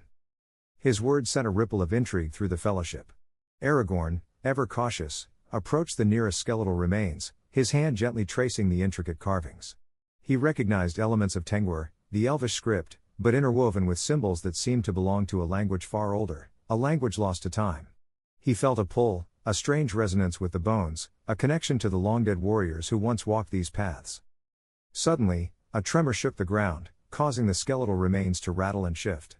From the depths of a nearby chasm, a figure emerged, its form shrouded in shadow, yet radiating a palpable aura of power. It was tall and slender, its features obscured by a hooded cloak, but a faint blue luminescence emanated from the gaps in its attire. It moved with an uncanny grace, its movements fluid and silent, like a wraith-given form. Fear rippled through the fellowship. This was no ordinary inhabitant of the paths of the dead. This was something different. But before anyone could react, the figure raised a hand, a gesture that seemed to quell the unsettling energy emanating from the surrounding bones. The ethereal glow intensified, illuminating the figure's face, a woman with eyes that shimmered like sapphires, her expression both ancient and wise. "We have been awaiting your arrival," the woman said, her voice a melodious chime that resonated deep within their hearts. "We are the spirits of those who fell in this place, bound to these paths by the oaths we swore. We are the guardians of the dead."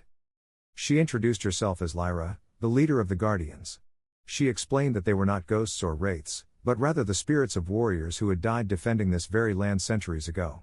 They had been bound to the paths of the dead, their spirits tethered to the land by an ancient oath, their duty to protect it from those who would seek to defile it. They could not leave the paths of the dead, but they could aid those who proved worthy. Lyra sensed the nobility in Aragorn's heart, and the resilience within Deku. She recognized the strength in Gimli and Legolas. She saw the unwavering loyalty in Sam, and the surprising resourcefulness in Merry and Pippin. She saw their common goal, their shared commitment to overcoming the darkness. They had proven their worth in their journey through the paths of the dead. "We sense a great darkness stirring," Lyra continued. "A darkness that threatens not only this land, but the very fabric of existence. We offer you our aid in overcoming it." The Guardians, it turned out, possessed a unique form of power. They could manipulate the very energies of the paths of the dead, summoning ghostly warriors to fight at their side, manipulating the terrain to their advantage, and even sensing the presence of hidden dangers. They were bound to this place, yet their power extended beyond the physical realm, making them formidable allies. Deku, ever the observant strategist, quickly recognized the strategic implications of this alliance. He saw that the Guardians' powers could complement the Fellowship's strengths. He realized that their combined skills and abilities created a synergy that could overcome the overwhelming challenges that lay ahead. He proposed a plan, a detailed strategy that leveraged the Guardians' abilities to overcome the formidable obstacles in their path. His plan called for a combined assault, using the Guardians' ghostly warriors as a vanguard to draw the enemy's attention, while the Fellowship used their own skills to exploit the weaknesses created by the distraction. He suggested utilizing the Guardians' knowledge of the terrain to create ambushes and traps. He even proposed using his own quirk, One for All, to amplify the Guardians' abilities, creating a devastatingly effective combined force. His insight impressed Lyra, who recognized his strategic mind. She was impressed by his creativity and his ability to rapidly assess and adapt to the changing circumstances. Lyra saw the potential for a true partnership, where the Guardians' ancient wisdom and power could be combined with the Fellowship's modern techniques and strength. The unexpected alliance was a turning point. It wasn't simply about adding more warriors to their ranks, it was about the synergy, the understanding, the shared purpose. The Guardians provided essential tactical advantages, and their knowledge of the paths of the dead proved invaluable in navigating its treacherous landscapes. Their assistance was not simply brute force, it involved a deeper level of tactical cooperation, understanding the power dynamics and aligning their strengths. The combined might of the Fellowship and the Guardians proved formidable.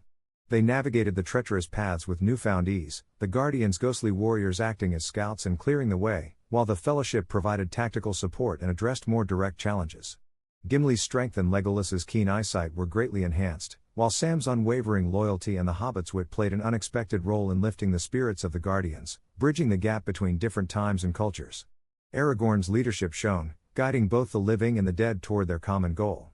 The journey wasn't just about survival, it was about forging a bond between two vastly different groups, united by a shared purpose and a common enemy. The experience strengthened the fellowship, forging a bond that transcended the boundaries of life and death. The paths of the dead, once a symbol of despair and hopelessness, now became a crucible where unlikely allies forged a formidable alliance, ready to face the darkness that lay ahead. The journey through the paths of the dead had been a trial by fire, a crucible that tested the very limits of their endurance.